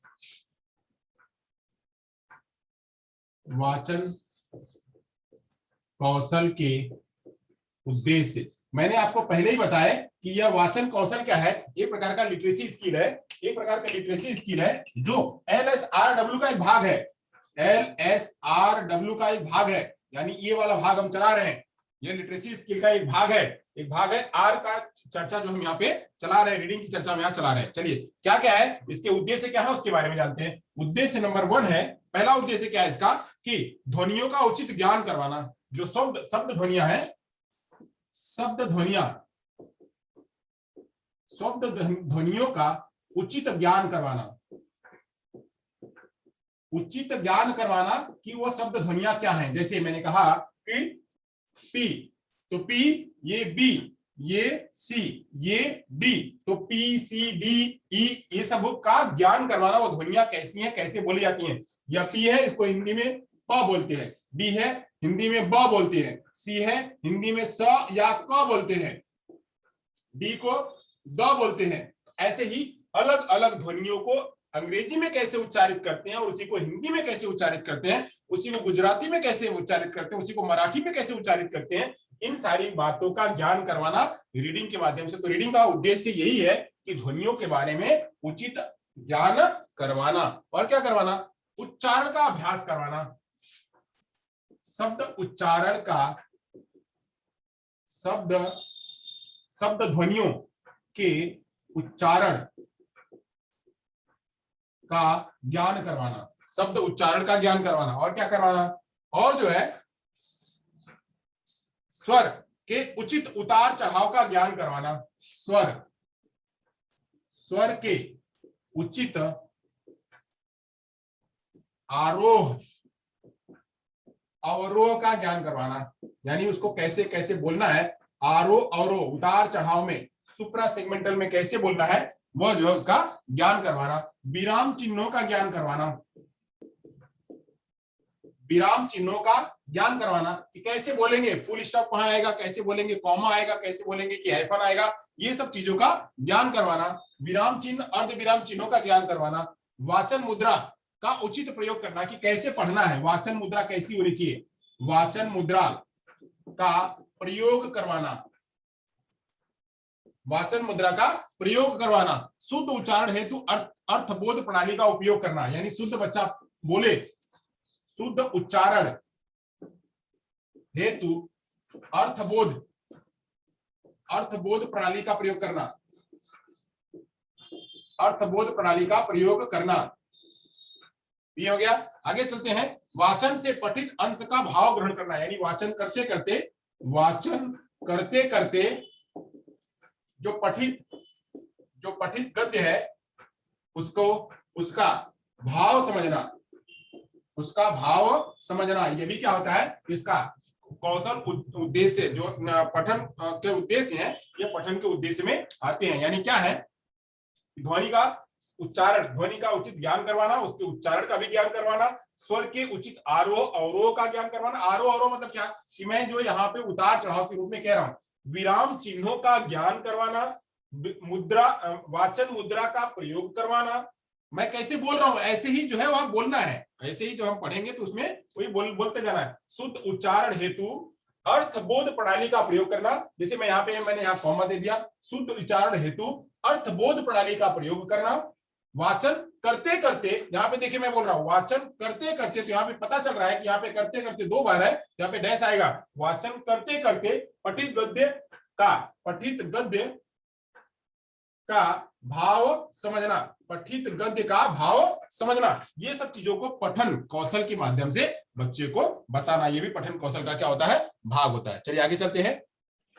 अब मैंने कहा था विशेषता आपको नहीं मिलेगी, तो विशेषता के लिए दूसरी पुस्तक पर जाना पड़ेगा, तो मैं विशेषता भी ले रहा हूं। मुझे भी दूसरी पुस्तक से विशेषता मिल गई थी, तो मैं आपको विशेषता समझाता हूं। विशेषता, अब जो है विशेषता क्या है, इसके जो पठन कौशल की विशेषता क्या है उसके बारे में जानते हैं। चलिए, पठन कौशल की विशेषता, पठन या वाचन कौशल की विशेषता। अब विशेषता क्या है, यानी क्यों ये जो है जरूरी है, तो जरूरी है क्यों, प्रत्येक अक्षर को शुद्ध तथा स्पष्ट उच्चारित करना। क्या है विशेषता इसकी, कि यह क्या करवाती है, यह करवाती है सभी अक्षरों को शुद्ध रूप में उच्चारित करवाती है, शुद्ध रूप में उच्चारित करवाती है। यह इसकी विशेषता है। पठन जो है वह सभी अक्षरों को शुद्ध रूप में उच्चारित करवा देती है। जैसे क्या, पुट, जैसे मैंने कहा पुट, तो यहाँ पे हो गया बुट, पुट नहीं, पुट बुट नहीं, पुट बट। यहाँ पे मैंने कहा नो, तो यहाँ पे मैंने कहा नो, यह नो है, यह नो है, तो यह अलग अलग, तो यह नो है, तो यह क्या हो गया, नॉलेज। तो ऐसे ही अंग्रेजी में थोड़े बदलते हैं, हिंदी में तो लगभग सेम ही रहते हैं, अंग्रेजी में जो है बदलते रहते हैं, तो अंग्रेजी के खास उच्चारणों में सही करवाना, ये बातें करवाना। जैसे अक्सर जो है यहाँ पे कहीं कहीं भूल होती है, हिंदी में भी भूल होती है।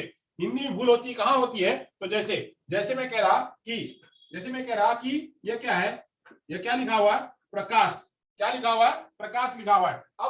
अब इसी को, अब यहाँ यह क्या लिखा हुआ है, पृथक, यह लिखा हुआ पृथक, तो कुछ लोग यहाँ इसको तो प्रकाश कहेंगे, इसको प्रकाश सही कह लेंगे, बट इसको भी पृथक कहेंगे। इसको क्या कहेंगे, इसको पृथक ना कह करके इसको पृथक कहेंगे, जो कि क्या होगा, गलत होगा।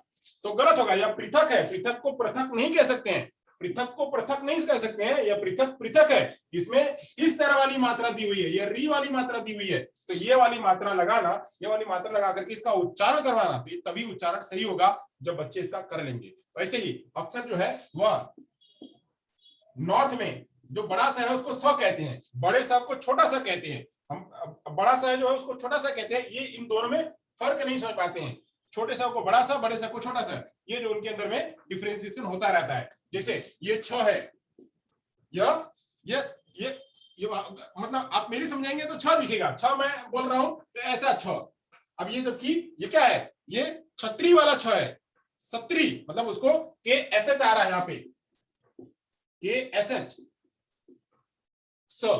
अब यहाँ पे मैं इसको छ कह रहा हूं, छ ये है, ये छ नहीं है, तो ऐसे ये भी इसका उच्चारण जो है वह करवाना। तो कभी कभी अलग अलग जगहों पे उनके कुछ न कुछ भाषा के दोष होते हैं, उच्चारण के दोष होते हैं। उन उच्चारण के दोष की वजह से वह उच्चारण दोष बच्चों में आ जाते हैं, वह उच्चारण दोष बच्चों में आ जाते हैं। और वहां पे शिक्षक भी वही उच्चारित करते हैं। शिक्षक क्यों उच्चारित करते हैं? क्योंकि वही तो, वो भी तो वहीं से पढ़ के आए हुए, उसी देश काल से पढ़ के आए हुए, तो देश काल का असर उनके उस उच्चारण पर भी पड़ता है। तो ये रीडिंग क्या है, उन उसको शुद्ध करने का काम करती है। वाचन में सुंदरता के प्रभाव को बनाए रखना, इसका और एक कारक होता है कि वाचन शुद्ध रूप से हो। वाचन में सुंदरता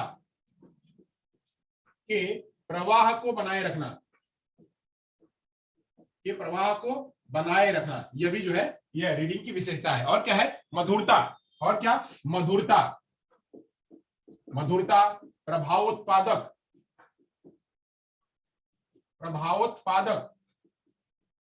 प्रभावोत्पादक यानी प्रभावता के रूप से, प्रभावी रूप से उत्पादक करना, तथा चमत्कारी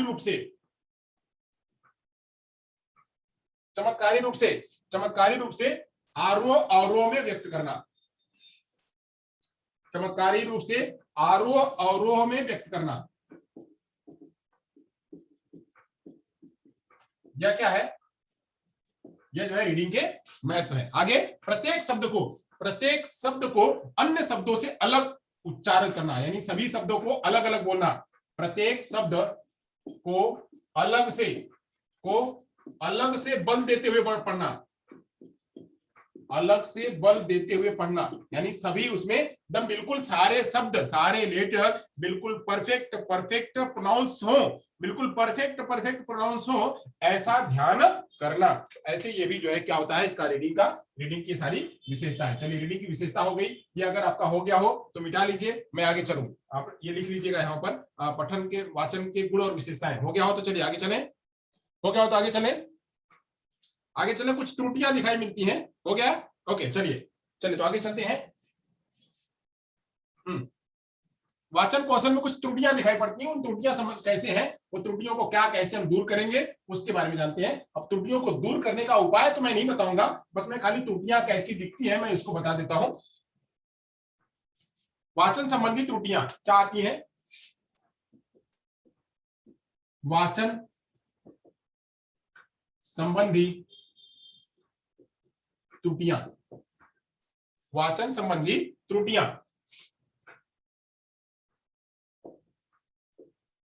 ओके, चलिए, वाचन संबंधी त्रुटियां क्या है, तो त्रुटियों के बारे में जान लेते हैं। जैसे अटक अटक कर पढ़ना, पढ़ रहे हैं अटक अटक कर।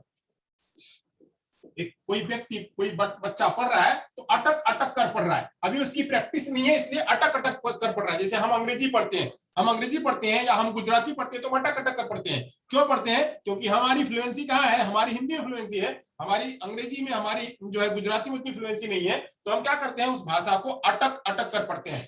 और उसमें भी जिन्होंने, जैसे अब हमें है तो हमें तो इंग्लिश बराबर आती है, तो अब इंग्लिश में अटक अटक नहीं पढ़ेंगे। गुजराती में पढ़ने आ गई है तो गुजराती में अटक अटक नहीं पढ़ेंगे। वहीं अगर दूसरी भाषा आपको मराठी कोई पढ़ने के लिए कह दिया या कोई अन्य भाषा कोई पढ़ने के लिए कह दिया, तो हम उसमें क्या होगा, हम अटक अटक कर पढ़ेंगे। तो अटक अटक कर पढ़ने की जो त्रुटि है उसको भी दूर करना, अटक अटक कर पढ़ना, ये एक प्रकार की त्रुटि है, बच्चों में दिखाई पड़ती है। और क्या?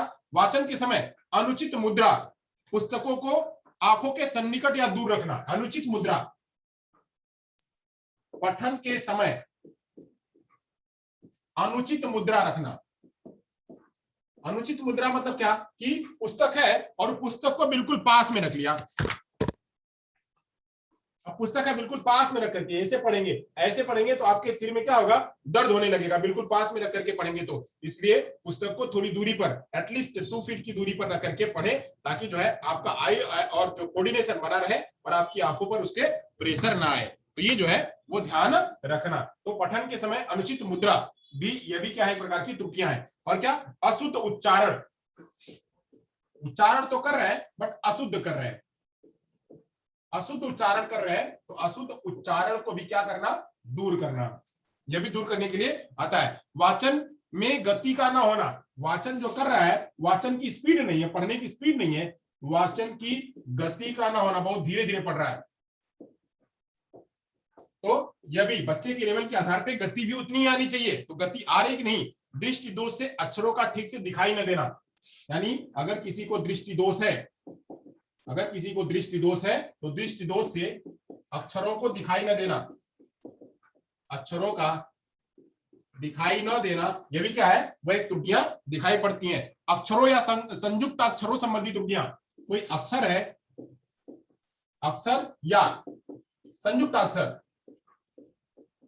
कोई संयुक्त अक्षर है उसको पढ़ने में त्रुटि कर रहा हो, ऐसे इन सभी त्रुटियों को क्या करना, ये सारी त्रुटियां देखने को मिलती है। अब इन त्रुटियों को दूर करना, इन त्रुटियां तो दिख रही हैं, इन त्रुटियों को दूर करने के लिए क्या करना है, चलिए आइए त्रुटियों को दूर करने की बात करते हैं। आप ये अगर हो गया हो तो आप नोट कर लीजिए, आप अगर ये हो गया हो इसको स्नैप ले लीजिए। हम आगे चलते हैं, त्रुटियों को दूर करने के लिए उपाय बताते हैं आपको। अब इन त्रुटियों को दूर करने के उपाय बताते हैं, क्या उपाय हम यहाँ लिख देते हैं, चलिए उपाय हम यहाँ लिख देते हैं, तो ये त्रुटियां और उपाय दोनों एक ही बोर्ड पे आ जाए तो यहाँ आपको समझ में आएगा। चलिए यहाँ मैं लिख देता हूं उपाय।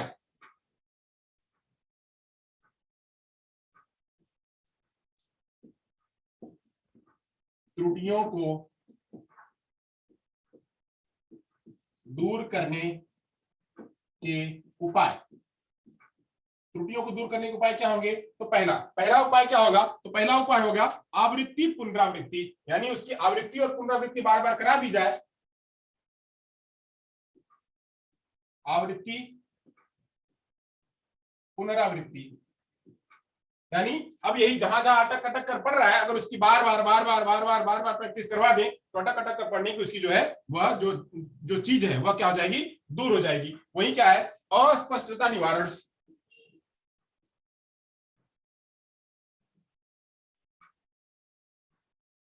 अस्पष्टता निवारण।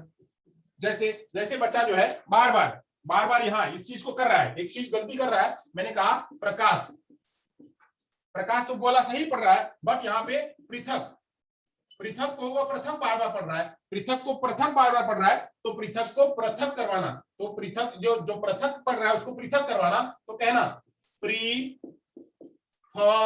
अब इसको अंग्रेजी में लेके जाना, जैसे भी पढ़े बच्चा, जैसे ही पढ़े वैसे करवाना, तो ऐसे करवाना प्री, बोलो प्री, बोलो प्री, तो बोलो प्री, तो प्री ऐसे प्री क, अब ये प्री को इससे पढ़ना है, प्री, ये प्री ऐसे ही है, तो प्री क, प्री क ऐसे बार बार उसको अस्पष्टता का निवारण करवाना, जहां जहां बच्चा गलत पढ़ रहा है उनको जो है वो सही करवाना। जैसे यहां मैंने बताया यह क्नो है, तो क्नो को यह क्नो कह रहा है, नो को क्नो कह रहा है, तो क्नो को बोलना नहीं, नो, नो, यह नो है, अंग्रेजी में इसको नो करते हैं, क्नो नहीं करते हैं। तो बच्चों को हम बार बार जो है उसका निवारण करवा देंगे तो भी क्या होगा, वह त्रुटि उसकी दूर हो जाएगी। यह सभी इसके भी सब पद्धतियां हैं, आगे चल के पढ़ेंगे कैसे होती है। चलिए यहाँ तो हो गया चिकित्सा विधि, चिकित्सा विधि मतलब डायग्नोसिस मेथड, बच्चे का जहां जहां नहीं बोल पा रहा है उसके लिए जो है वो चिकित्सा विधि, जैसे स्पीच की थेरेपी है, चिकित्सा विधि, जहां बच्चा नहीं बोल पा रहा है उसके लिए इसकी स्पीच की थेरेपी है, वो हो सकती है। और क्या, वाचन संबंधी उचित मार्गदर्शन, बच्चे को वाचन संबंधी उचित मार्गदर्शन दे कि कितना समय कितनी क्या पढ़नी है, कैसे कैसे पढ़ना है, उचित मार्गदर्शन देना, उचित मार्गदर्शन देना कि कितनी मात्रा में कितनी स्पीड में कैसे पढ़ना है, उचित मार्गदर्शन मिलेगा तो बच्चा उतनी स्पीड में उतनी रूप से पढ़ने लगेगा। छात्रों के मानसिक स्तर के अनुकूल, छात्रों के मानसिक स्तर के अनुकूल, मानसिक स्तर के अनुकूल पाठ्यपुस्तक, अनुकूल पाठ्यपुस्तक का इस्तेमाल करना। यानी ये क्या है, ये इनकी वजह से इन बातों से हम जो है क्या कर सकते हैं, उनकी जो त्रुटियां हैं उनको दूर कर सकते हैं। अगर आप इन उपायों को ध्यान में रखें तो ये जो त्रुटियां उनके अंदर में दिख रही हैं, इन त्रुटियों को दूर कर सकते हैं। अक्षर या संयुक्त अक्षर में त्रुटियां दिखी, दृष्टि दोष संबंधी दिखी, वाचन की गति का नहीं थी उसको देखा, अशुद्ध उच्चारण था उसको देखा, पठन को अनुचित मुद्रा में पढ़ रहा था उसको देखा, इन सब सारी बातों को जो है हम इनके जरिए, इन उपायों के जरिए क्या कर सकते हैं, दूर कर सकते हैं। चलिए यहां तक हम समझ लिए, अब आगे चलते हैं, कुछ विधियों के बारे में आते हैं। अब हम विधियों पे आएंगे, कौन कौन सी विधियां हैं उन विधियों के बारे में आएंगे। चलिए विधियों पे जानते हैं, अगर ये हो गया हो तो हम आगे चले, स्नैप ले लीजिए तो हम आगे चले, इसका स्नैप ले लीजिए तो आगे चलें। चलिए ओके, आगे चलते हैं। तो हम चलते हैं यहाँ से विधियों के बारे में। तो विधियां जो है हमें इसके बारे में बता दिया हुआ था, जब मैं पहली बार मैंने बताया हुआ था, तो उसी विधियों पर हमको आगे चलना है। हालांकि खाली हमको विधियां ही बताना था, बट इतना बताना जरूरी था कि जब ये बातें आप समझ लेंगे तो विधियां आसानी से आप पढ़ लेंगे। अगर पठन के बारे में आपको पता है तो आप विधियां समझ लेंगे। पठन भी पढ़ाना हमारे लिए बहुत जरूरी था, क्योंकि उससे भी संबंधित पाठ आते हैं, उससे भी संबंधित क्वेश्चंस आते हैं, तो वो भी जानना हमारे लिए जरूरी था। तो पठन शिक्षण की विधियां क्या है? पठन शिक्षण की विधियां क्या क्या है, कौन कौन सी है, उसके बारे में पढ़ लेते हैं। तो इसके बारे में जान लेते हैं कौन कौन सी विधियां हैं। कौन कौन सी विधियां हैं? तो पहली है अक्षर बोध विधि। पहली विधि है अक्षर बोध। अक्षर बोध विधि। दूसरी विधि है देखो एवं पढ़ो विधि। देखो एवं पढ़ो विधि। और तीसरी विधि है जिसका नाम है ध्वनि साम्य विधि। ध्वनि साम्य विधि। और जो चौथी विधि है उस विधि का नाम है अनुकरण विधि। अनुकरण विधि। और जो पांचवी विधि है उस पांचवी विधि का नाम है संगति विधि। संगति विधि। आइए एक एक विधियों को जो है हम समझते हैं, एक एक विधियों को। यहाँ पे सबसे पहले अक्षर बोध विधि को जानते हैं। अक्षर बोध विधि क्या है उसके बारे में जानते हैं। अक्षर बोध विधि, अक्षर बोध से ही समझ पा रहे हैं कि क्या करवाना, क्या ज्ञान करवाना। अब टीचर को यहाँ क्या ध्यान करवाना है, यहाँ पे टीचर टीचिंग करवाएगा, तो यहाँ बात आ रही है टीचर की। तो जो अब शिक्षण विधि है, तो शिक्षण विधि का प्रयोग कौन करेगा? टीचर करेगा। शिक्षण विधि का प्रयोग कौन करेगा? टीचर करेगा। तो टीचर करेगा तो टीचर अक्षर बोध कैसे करवाएगा? अक्षर बोध मतलब कि एक एक अक्षरों का ज्ञान करवाना। तो अक्षर बोध विधि जो है उसके बारे में जानते हैं। यह अत्यधिक पुरानी विधि है। जो यह विधि है, इस विधि को बहुत पुरानी विधि कहते हैं। यह विधि पुरानी विधि है, यानी बहुत पुराने समय से चली आ रही है, पुरानी विधि है। इस विधि में होता क्या है? इस विधि में अध्यापक बालक को क्रमानुसार वर्णमाला अक्षरों की पहचान करा देता है। क्रमानुसार मतलब क्या? सबसे पहले A B C D E F क ख ग घ ङ, फिर अ आ ई उ, ये इनका ज्ञान करवा देता है, अक्षरों का ज्ञान करवा देता है। अब अक्षरों का ज्ञान करवाने पर ये ज्ञान हो गया, अक्षर ज्ञान करवा दिया, क्रम से अक्षर ज्ञान करवा दिया। अब आगे चल के क्या करता है? इन्हीं अक्षरों को जोड़ने की बात करता है। चलो अक्षरों को जोड़ते हैं। तो जोड़ते हैं ख ट। अब यहाँ पे अलग अलग अक्षर ले लिया, ख ट म ल। अब इससे पहले छोटा छोटा अक्षर पहले सिखाता है। तो छोटा अक्षर पहले कैसे सिखाएगा? तो क ल ऐसे ही। तो पहले दो अक्षरों का, फिर तीन अक्षरों का, फिर चार अक्षरों का, ऐसे जो है सिखा दिया जाता है। तो ख ट म ल, तो क्या हो जाएगा? ख ट म ल। अब खटमल कहाँ पाए जाते हैं भाई? खटमल कहाँ पाए जाते हैं? खटमल कहाँ पाए जाते हैं भाइयों?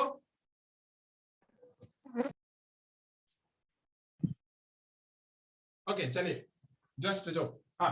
तो इस तरह से यह विधि क्या है? ऐसे बच्चों को अक्षरों का ज्ञान करवाने के लिए जो विधि होती है उसे कहते हैं अक्षर बोध विधि। यह छोटी बच्चों के लिए प्रयोग की जाती है, छोटी क्लास में प्रयोग की जाती है। यह सबसे पुरानी विधि है। यहाँ पे सबसे पहले अक्षरों का ज्ञान करवा करके फिर अक्षरों के जरिए शब्दों का ज्ञान करवाया जाता है। तो इसे कहते हैं अक्षर बोध विधि। चलिए यहाँ तक हो गया, आगे चलते हैं, अगली विधि के बारे में जानते हैं। यह विधि हो गई, यह विधि हो गई, तो आगे चलते हैं। अब अगली विधि जो है वह कह रही है देखो और पढ़ो विधि। देखो और पढ़ो विधि। देखो और पढ़ो विधि क्या कह रही है उसको समझते हैं। देखो और पढ़ो विधि। अब देखो और पढ़ो विधि से समझ रहे हैं कि पहले देखो, देखने के बाद फिर पढ़ो। यानी मैं पढ़ रहा हूं, पहले उसको देखो। मैं कैसे पढ़ रहा हूं, पहले उसको देखो, फिर उसके बाद चलो पढ़ो। तो यहाँ इस विधि के अंतर्गत अध्यापक एक पूरा शब्द श्यामपट्ट पर लिख देता है। जो भी शब्द है, जो भी वाक्य है, वह वाक्य श्यामपट्ट पर टीचर पहले लिख देता है। शिक्षक शब्द वाक्य को श्यामपट्ट पर लिख देता है। अब जब लिख देता है तो आगे क्या करता है? लिख देता है, लिखना हो गया उसका। अब जो है तत्पश्चात बालकों को अक्षर की पहचान करवाता है, यानी उसके बाद लिखने के बाद अक्षर की पहचान करवाता है, अक्षर की, शब्द की पहचान करवाता है, पहचान करवाता है। अब उसके बाद क्या करवाता है, अब इस विधि में, यानी अब यहाँ पे करवाने के बाद बच्चे को उच्चारण करने के लिए कहता है, पहचान करवा दिया, अब उच्चारण करवाने के लिए कहता है, उच्चारण करने के लिए कहता है, पहला करवाता है फिर करने के लिए कहता है। पहले शिक्षक जो है उसका उच्चारण करता है, फिर बच्चे को कहता है कि उच्चारण करो। अब इसका जो है सबसे बड़ा ड्रॉबैक क्या होता है, इसका एक जो सबसे बड़ा दोष है, शब्दों की पहचान। इस विधि में एक बड़ा दोष शब्दों की पहचान में ही हो जाता है, अर्थात जैसे बच्चा, अगर यहाँ पे बच्चा जो है वहां कहीं गलत भी कर सकता है कि धर्म को कर्म पढ़ सकता है, जैसे बच्चा पढ़ते पढ़ते धर्म को कर्म भी पढ़ सकता है, अगर यहाँ पे प्रोनाउंसिएशन सही से नहीं करवाया। तो ये जो है यह विधि का एक थोड़ा सा जो है वो ड्रॉबैक है कि बच्चा हमने कह दिया, पहचान करवा दिया, पहचान करवाने के बाद अगर हमने फोकस नहीं किया, ध्यान नहीं किया, तो बच्चा जो है धर्म को कर्म कह सकता है, चल को तल कह सकता है, ऐसे शब्दों को जो है वो उलटफेर कर सकता है, चल को छल कह सकता है, ऐसे शब्दों को जो है वो उलटफेर कर सकता है, अगर शिक्षक ने ध्यान नहीं दिया।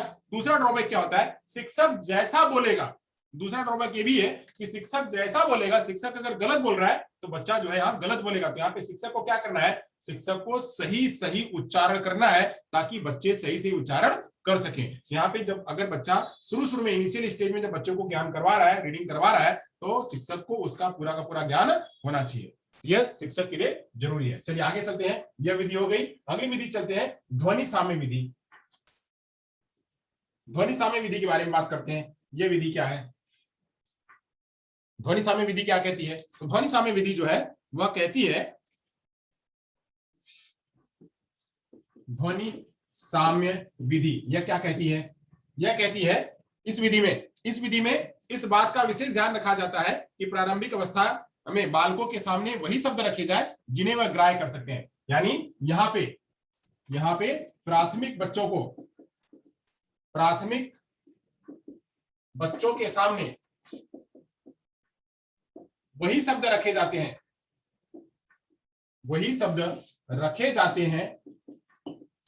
जिन्हें वे पढ़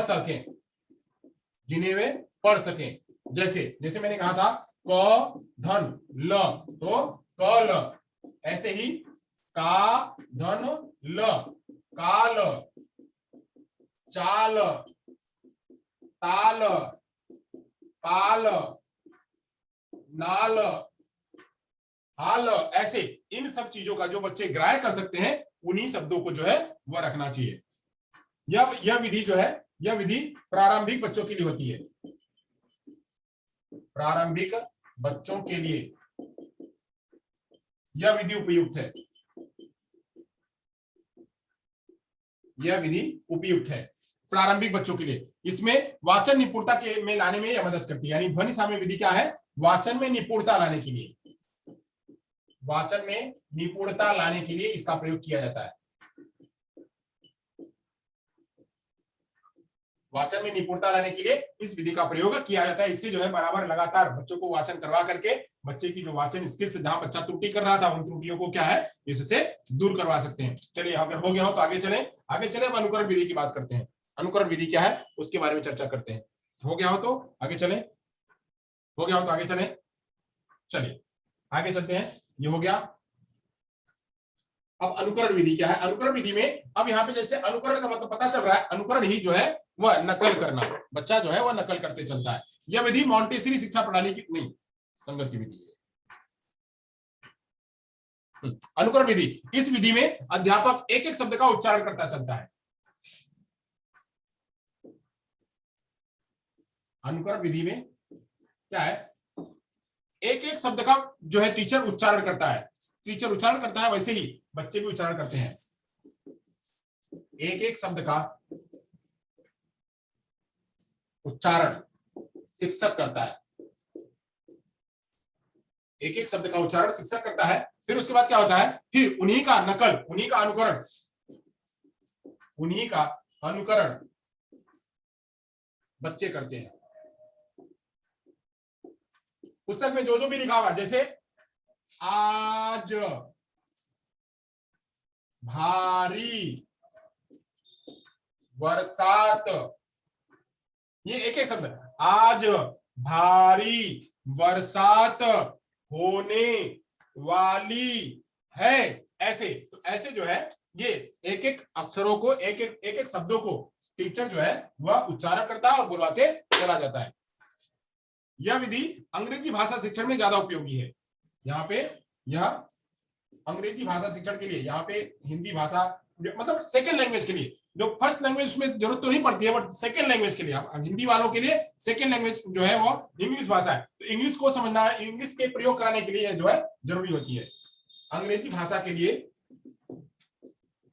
उपयोगी होती है क्योंकि उसे पढ़ाना पड़ता है, उसको लर्न कराना पड़ता है। अंग्रेजी भाषा के लिए उपयोगी होती है। जो लोग अंग्रेजी जानते हैं उसके लिए हिंदी जो है, हिंदी को पढ़ाने के लिए भाषा जो है यह जरूरी होता है। कौन सी विधि? अनुकरण विधि। इसमें जैसे एक चीज और है, इसमें अंग्रेजी में क्या होता है, तो जैसे ये सिखाने के लिए, अनुकरण कराने के लिए, तो जैसे अंग्रेजी में क्या होता है, बदल जाते हैं, अर्थ बदल जाते हैं। जैसे कट, CUT कट, अब CUT कट, तो यहाँ पे PUT पट नहीं हुआ, यहाँ PUT पुट हुआ। तो कट और पुट, यहाँ कट में अ आया, कट में आ आया और पुट में उ आया। तो इसको जो है अब वो समझाए, अनुकरण जैसे जैसे टीचर करेगा, टीचर जैसे जैसे करेगा वैसे वैसे बच्चे करेंगे। तो बच्चे यहाँ पे समझे, अनुकरण करते चले। कट, अगर बच्चा, टीचर यहाँ पे अगर बच्चे अपने से उच्चारण करेंगे तो पुट पुट कहेंगे, पुट और पुट कहेंगे। यहाँ पे टीचर पहले बोलते जाए कि कट, कट एंड पुट, तो कट और पुट को इस्तेमाल करते जाएगा। जैसे मैंने कहा नो, तो अगर टीचर नो बोलेगा तो बच्चे भी क्या है, उसको नो बोलेंगे। तो ऐसे यहाँ पे उच्चारण को शुद्ध कराने के लिए अनुकरण विधि का प्रयोग कराया जाता है। और खास अंग्रेजी में करवाया जाता है कि अंग्रेजी में कुछ शब्द जो है वो डिफर होते हैं, अलग होते हैं, उनका अलग समय समय पे अलग बदलते रहता है, उनकी मीनिंग एक शब्द से दूसरे शब्द में बदलते रहती है, जो प्रोनाउंसिएशन है। तो ऐसे यहाँ पे अंग्रेजी के शब्दों को सिखाने के लिए यह अनुकरण विधि का प्रयोग करा जाता है। चलिए, हो गया अनुकरण विधि। अब अगली बात करते हैं साम्य विधि, संगत विधि। अगली विधि है संगति विधि। संगति विधि के बारे में चर्चा करते हैं। संगति विधि, संगति विधि जो है वह मॉन्टेसरी शिक्षा प्रणाली की देन है। संगति विधि, अब संगति विधि में क्या होता है इसके बारे में जानते हैं। यह विधि मॉन्टेसरी शिक्षा प्रणाली की देन मानी जाती है। इस विधि के अंदर पढ़ना सिखाने के लिए लकड़ी या प्लास्टिक के छोटे छोटे टुकड़ों का प्रयोग किया जाता है। यानी इसको पढ़ाने के लिए सिमुलेट करना पड़ता है। यानी किसी भी लकड़ी के टुकड़े या कोई वस्तु, प्रत्यक्ष वस्तु जिससे बच्चे उसको लिंक कर सकें। लकड़ी के टुकड़े या प्रत्यक्ष वस्तु का सहारा लेना पड़ता है। और क्या करना पड़ता है? का सहारा लेना पड़ता है। और उन टुकड़ों पर या उन टुकड़ों पर जो टुकड़े लिए गए उसी पे कुछ चित्र बना दिए जाते हैं। टुकड़ों पर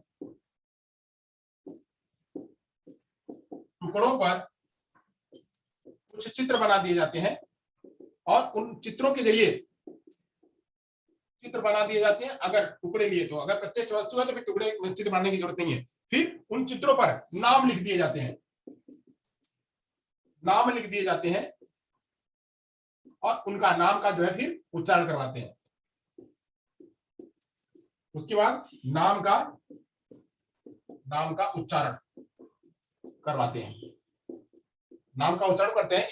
इससे जो है बच्चे चित्र को, तो चित्र जो है, चित्र और चित्र के साथ में, चित्र तो समझते ही हैं, चित्र और उसके साथ उसका नाम, चित्र के साथ नाम भी उच्चारण करते हैं। इसीलिए इसे कहते हैं संगति। यानी चित्र के साथ में संगति किसकी करनी? नाम की। तो चित्र के साथ में संगति नाम की करनी, इसीलिए इसे कहते हैं क्या? संगति विधि। संगति विधि, यह विधि खेल खेल में शिक्षा सिद्धांत पर कार्य करती है। यानी बच्चों को क्या करना है? उच्चारण करवाना है, बच्चे को उच्चारण करवाना है, उद्देश्य है। बट कैसे उच्चारण करवाना है? परंतु खेल खेल में। तो यह है क्या? संगति विधि। तो आज मैंने आपके सामने क्या बताया? अक्षर बोध विधि बताया, देखो पढ़ो विधि बताया, ध्वनि साम्य विधि बताया, अनुकरण विधि बताया, और जो है यह संगत विधि बताया। अक्षर बोध में क्या है, अक्षरों का ज्ञान करवाया जाता है। देखो पढ़ो में क्या होता है कि वह वस्तु को जो लिखी हुई है उसको देखने के लिए फिर पढ़ने के लिए बात करी जाती है। ध्वनि साम्य में एक एक लेटर को जो है वहां पे सिखाया जाता है, बताया जाता है कि ये लेटर ऐसे हैं। फिर जो है अनुकरण विधि बताई जाती है, टीचर पहले उसको बोलता है, बोल करके उसका अनुकरण करवाता है। यहाँ पे अंग्रेजी में प्रयोग किया जाता है कि पुट और जो है मैंने पट का किया। संगत विधि में क्या होता है, एक चित्र पर जो है उसका नाम लिख दिया जाता है और उसी के आधार पर उसी को कोरिलेट करके, एसोसिएट करके जो है वो हम यहाँ पे बताते हैं। इसी को एसोसिएशन विधि भी कहते हैं, इसी को एसोसिएशन विधि भी कहते हैं। चलिए यहां तक हो गया। अगर यहां तक हो गया हो तो हम आगे चलें। अब तो है हम यहाँ से वाचन के प्रकार समझ लेते हैं। बस ऐसे ही वाचन के प्रकार हम जो है, आपको बहुत ज्यादा इसमें जरूरत नहीं है, बट खाली आपको बता देते हैं वाचन के प्रकार कितने होते हैं। वाचन के प्रकार खास तौर से जो है इस हिंदी में जो आते हैं वो सभी को बता देता हूँ। खाली हिंदी और में जो आते हैं उसको मैं ज्यादा जोड़ दूंगा। ये हो गया हो तो मैं आगे चलूं, अगर हो गया हो तो आगे चलूं। ओके चलिए, अब रीडिंग के प्रकार।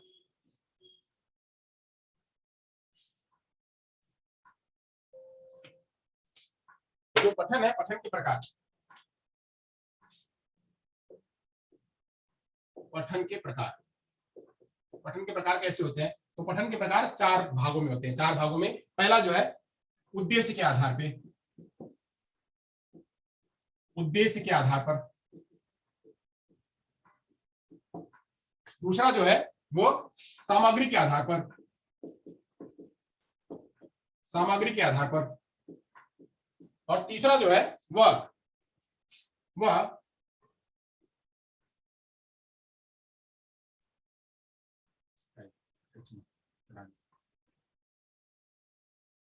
स्टाइल के आधार पे। स्टाइल को क्या कहेंगे? स्टाइल के आधार पर,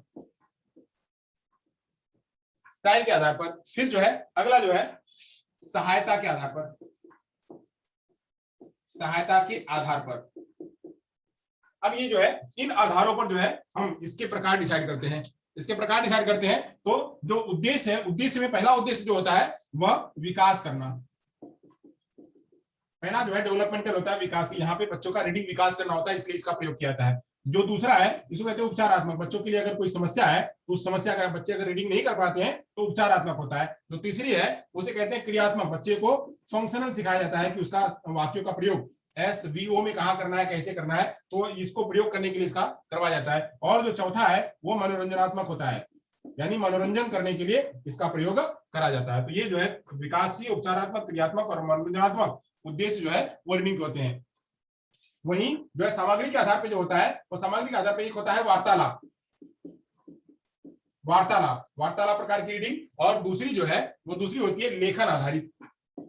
दूसरी जो है वह लेख आधारित होती है, लेखन नहीं, लेख आधारित, यानी टेक्स्ट बेस्ड। जो लिखा हुआ है उसके आधार पे जो होती है, पुस्तक में जो लिखा हुआ था उसको पढ़ लिया जाता है। अब यहाँ पे जो मेन है जिसको हमको पढ़ना है स्टाइल के आधार पे, यानी कैसे पढ़ना है, कैसे पढ़ना वो स्टाइल। स्टाइल में जो है एक है सस्वर वाचन, सस्वर वाचन, और दूसरा है मौन वाचन।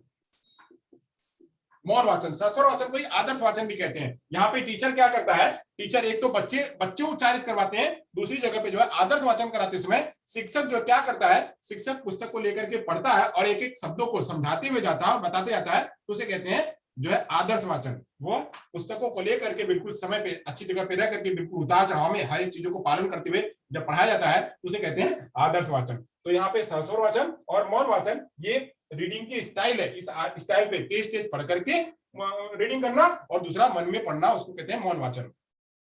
वहीं सहायता के आधार पे जो है, सहायता के आधार पे एक को कहते हैं निर्देशित, यानी गाइडेड रीडिंग, निर्देशित रीडिंग, निर्देशित पठन, यानी गाइडेड रीडिंग। और दूसरी जो रीडिंग होती है उसे कहते हैं स्वतंत्र रीडिंग। बच्चा जो है यहाँ पे स्वतंत्र रूप में पढ़ता है। तो यह भी जो है रीडिंग के प्रकार है। तो यहाँ पे अलग अलग प्रकारों को जो है वो रीडिंग के दर्शाया गया है। इसका विस्तार रूप यहाँ पे बताने की जरूरत नहीं है, बस आपको इतना ही जानने की जरूरत थी कि रीडिंग के क्या क्या प्रकार हैं। इतना जो है विस्तार यहाँ पे समझ में जो है हमको बताना नहीं है।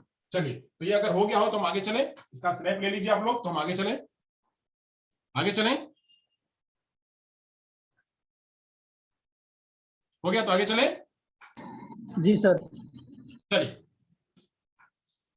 अब यहां से रीडिंग का जो पार्ट है वो खत्म हो गया। अब यहां से आएगा अब आपके कुछ क्वेश्चंस हैं, उन क्वेश्चंस को ले लेते हैं और फिर रीडिंग का जो पार्ट है वो खत्म हो जाता है।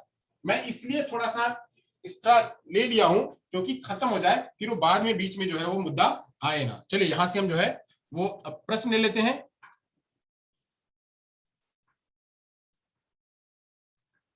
प्रश्न ले लेते हैं आपके सामने। चलिए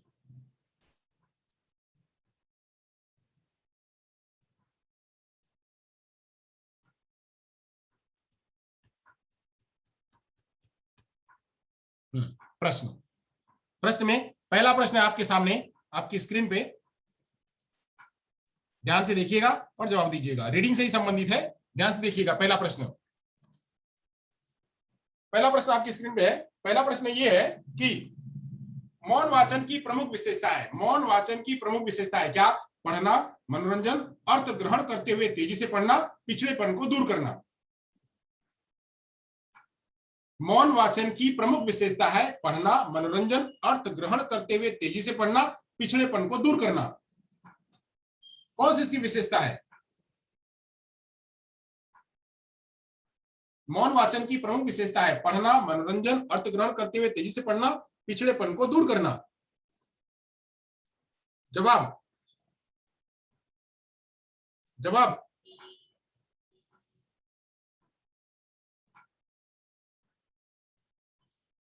विशाखा मयूरी आपने 3 कहा। 3 में क्या कहा गया है? अर्थ ग्रहण करते हुए तेजी से पढ़ना। अगर तेजी से पढ़ना आ रहा है तो तेजी से पढ़ना किस में आएगा? सस्वर वाचन में आएगा। तेजी से पढ़ना सस्वर वाचन में आएगा, तो यहाँ पे जो है खाली पढ़ना ही आएगा। पहला जवाब जो है वो सही है। पहला जवाब जो है वो सही है, यानी पढ़ना, ये इसका सही जवाब है। चलिए आगे चलते हैं, अगला प्रश्न लेते हैं। अगला प्रश्न है शिक्षक की क्रिया से संबंधित है। शिक्षक की क्रिया से संबंधित है निर्देशित वाचन, अनुकरण वाचन, समवेत वाचन, मौन वाचन। शिक्षक की क्रिया से संबंधित है कौन सा? शिक्षक की क्रिया से संबंधित है कौन सा? निर्देशित वाचन, अनुकरण वाचन, समवेत वाचन, मौन वाचन। समवेत वाचन मतलब होता है सामूहिक वाचन। शिक्षक की क्रिया से संबंधित है, शिक्षक की क्रिया से संबंधित है, शिक्षक की क्रिया से संबंधित है, शिक्षक की क्रिया से संबंधित है, शिक्षक की क्रिया से संबंधित है। हाँ, एक है इसका सही जवाब। दो जवाब सही नहीं। अनुकरण कौन करेगा? अनुकरण तो बच्चे करेंगे ना, अनुकरण बच्चे करेंगे, टीचर थोड़ी अनुकरण करेगा। तो टीचर से संबंधित अनुकरण नहीं होगा, टीचर से संबंधित निर्देशित होगा। गाइडेड रीडिंग, जहां पे गाइड करेगा वह आएगा गाइडेड रीडिंग में। तो यहाँ पे जो है वो पहला वाला जवाब यहाँ पे सही है, निर्देशित वाचन, गाइडेड रीडिंग। गाइडेड रीडिंग जो है यहाँ पे सही जवाब है। अनुकरण करना वो बच्चे के संबंधित में आएगा। चलिए अगला प्रश्न लेते हैं। अगला प्रश्न आपकी स्क्रीन पे है, वाचन शिक्षण की प्रमुख विधि है। वाचन शिक्षण की प्रमुख विधि है अनुकरण विधि, ध्वनि साम्य विधि, देखो और पढ़ो विधि, उपयुक्त सभी। कौन सी विधि है? कौन सी विधि है? कौन सी विधि है? Very good, very good, very good, very good. प्रश्न सभी के आ रहे हैं, सही बात है। चलिए चार जो है इसका सही है, उपयुक्त सभी, यानी चारों विधियां जो है वह वाचन शिक्षण की विधियां हैं। Very good. चलिए आगे चलते हैं, अगला प्रश्न लेते हैं आपकी स्क्रीन पे। अगला प्रश्न है कुछ इस तरह से, कौन सा वाचन है जो गद्य शिक्षण में, वह कौन सा वाचन है जो गद्य में प्रयुक्त होता है परंतु पद्य में नहीं? वह कौन सा वाचन है जो गद्य में प्रयुक्त होता है परंतु पद्य में नहीं? मौन वाचन, आदर्श वाचन, अनुकरण वाचन, समवेत वाचन। कौन सा वाचन है? कौन सा वाचन है जो गद्य में प्रयुक्त होता है पद्य में नहीं? पद्य में नहीं होता है, पद्य में नहीं होता है। सही बात है। जवाब क्या है? जवाब इसका एक है, मौन वाचन जो है वो पद्य में प्रयोग नहीं होता है।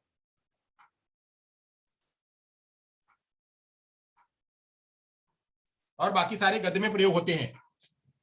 चलिए आगे चलते हैं, अगला प्रश्न लेते हैं। अगला प्रश्न आपकी स्क्रीन पे है, जब शिक्षक द्वारा पुस्तक हाथ में पुस्तक लेकर वाचन करवाता है, जब शिक्षक हाथ में पुस्तक लेकर वाचन करवाता है तो उसे कहते हैं अनुकरण वाचन, आदर्श वाचन, मौन वाचन, समवेत वाचन। जब शिक्षक हाथ में पुस्तक लेकर वाचन करवाता है तो उसे कौन सा कहते हैं? अनुकरण वाचन कहते हैं, सस्वर वाचन कहते हैं। मैंने लास्ट में बताया हुआ था, अनुकरण वाचन, आदर्श वाचन, मौन वाचन, समवेत वाचन। कौन सा वाचन कहते हैं? कौन सा वाचन कहते हैं? कौन सा वाचन कहते हैं? कौन सा वाचन कहते हैं? कौन सा वाचन कहते हैं? कौन सा वाचन कहते हैं?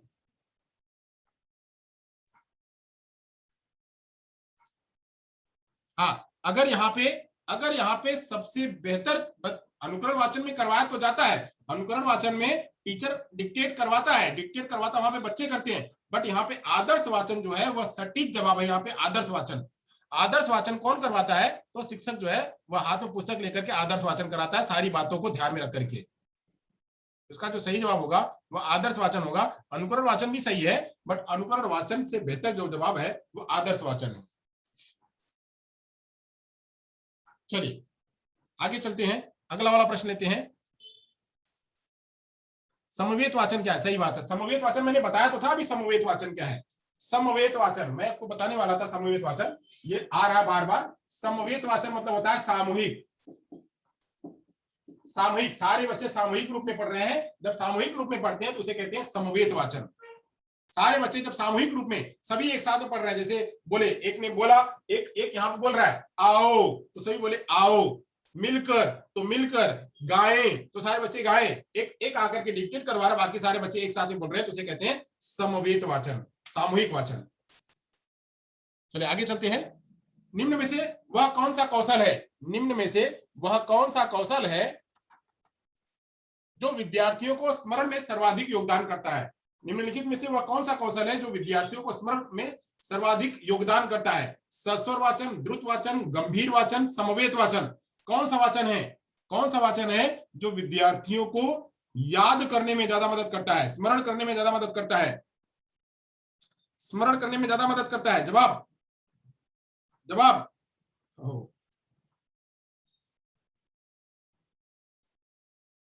जवाब जवाब जवाब जवाब सस्वर वाचन, द्रुत वाचन, गंभीर वाचन, समवेत वाचन। बस जितना पढ़ाया गया उतना ही याद रखेंगे, इससे काम नहीं चलेगा आप लोगों का। सारे लोगों का जवाब गलत है, सारे लोगों का जवाब गलत है। जवाब एक नहीं है, जवाब 3 है। गंभीर वाचन, जब गंभीर वाचन कोई करता है तो वह स्मरण में जाता है। अगर रट्टा मार, अगर बोलते हैं बोल बोल के पढ़ते हैं तो इतना याद कहाँ होता है? तो जो सही जवाब है वो सही जवाब 3 है, गंभीर वाचन है। गंभीर वाचन इसका सही जवाब है। जब मौन वाचन करते हैं और गंभीरता से पढ़ते हैं तो आपके मस्तिष्क में पहुंचता है, तो गंभीर वाचन इसका सही जवाब है। सस्वर वाचन नहीं है, सस्वर वाचन से मेमोरी नहीं आती है। चलिए तो यहां तक जो है आप लोगों ने सही जवाब दिया, सारे लोगों ने बहुत ही जो है ध्यानपूर्वक समझा। तो यहाँ पे आज का जो सेशन है, आज का सेशन यहाँ पे खत्म होता है।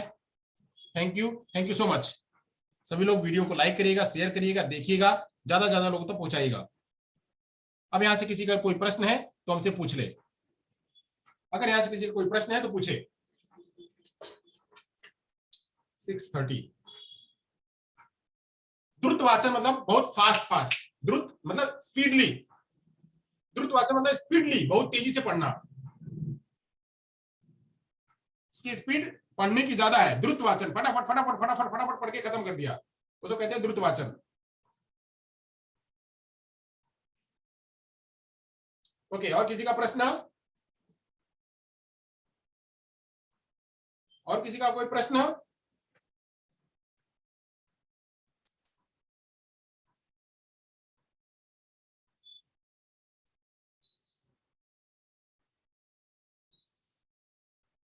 चलिए तो मिलते हैं कल मिलेंगे। कल शाम को कितने बजे? 6 बजे, शाम को 6 बजे। कल का दिन है संडे, तो कल क्वेश्चनिंग रहेगी, तो सभी लोग रेडी रहिएगा प्रैक्टिस के लिए। 5 बजे, अच्छा ठीक, 5 बजे थोड़ा जल्दी नहीं हो जाएगा? कोई नहीं, 5 बजे रख लेते हैं। ओके, 5 बजे डन। 5 से 6 1 घंटे का, 5 से 6 1 घंटे का, 5 बजे रख लेते हैं कल। सर वाचन पूरे प्रकार नहीं, किसने क्या लिखा था वापस से? सर वाचन पूरे प्रकार करवाएं।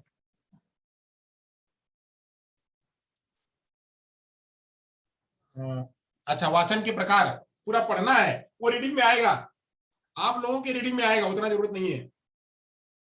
वाचन का जो प्रकार है वो आपका प्रकार हम पढ़ा देंगे, आगे आके आएगा, वो पढ़ा देंगे उसमें। अभी जब रीडिंग पढ़ाया जाएगा आपको, आपके लैंग्वेज में आएगा, तो उसमें मैं पढ़ा दूंगा, वहां खत्म हो जाएगा। ठीक है, चलिए, तो थैंक यू सो मच, मिलते हैं कल।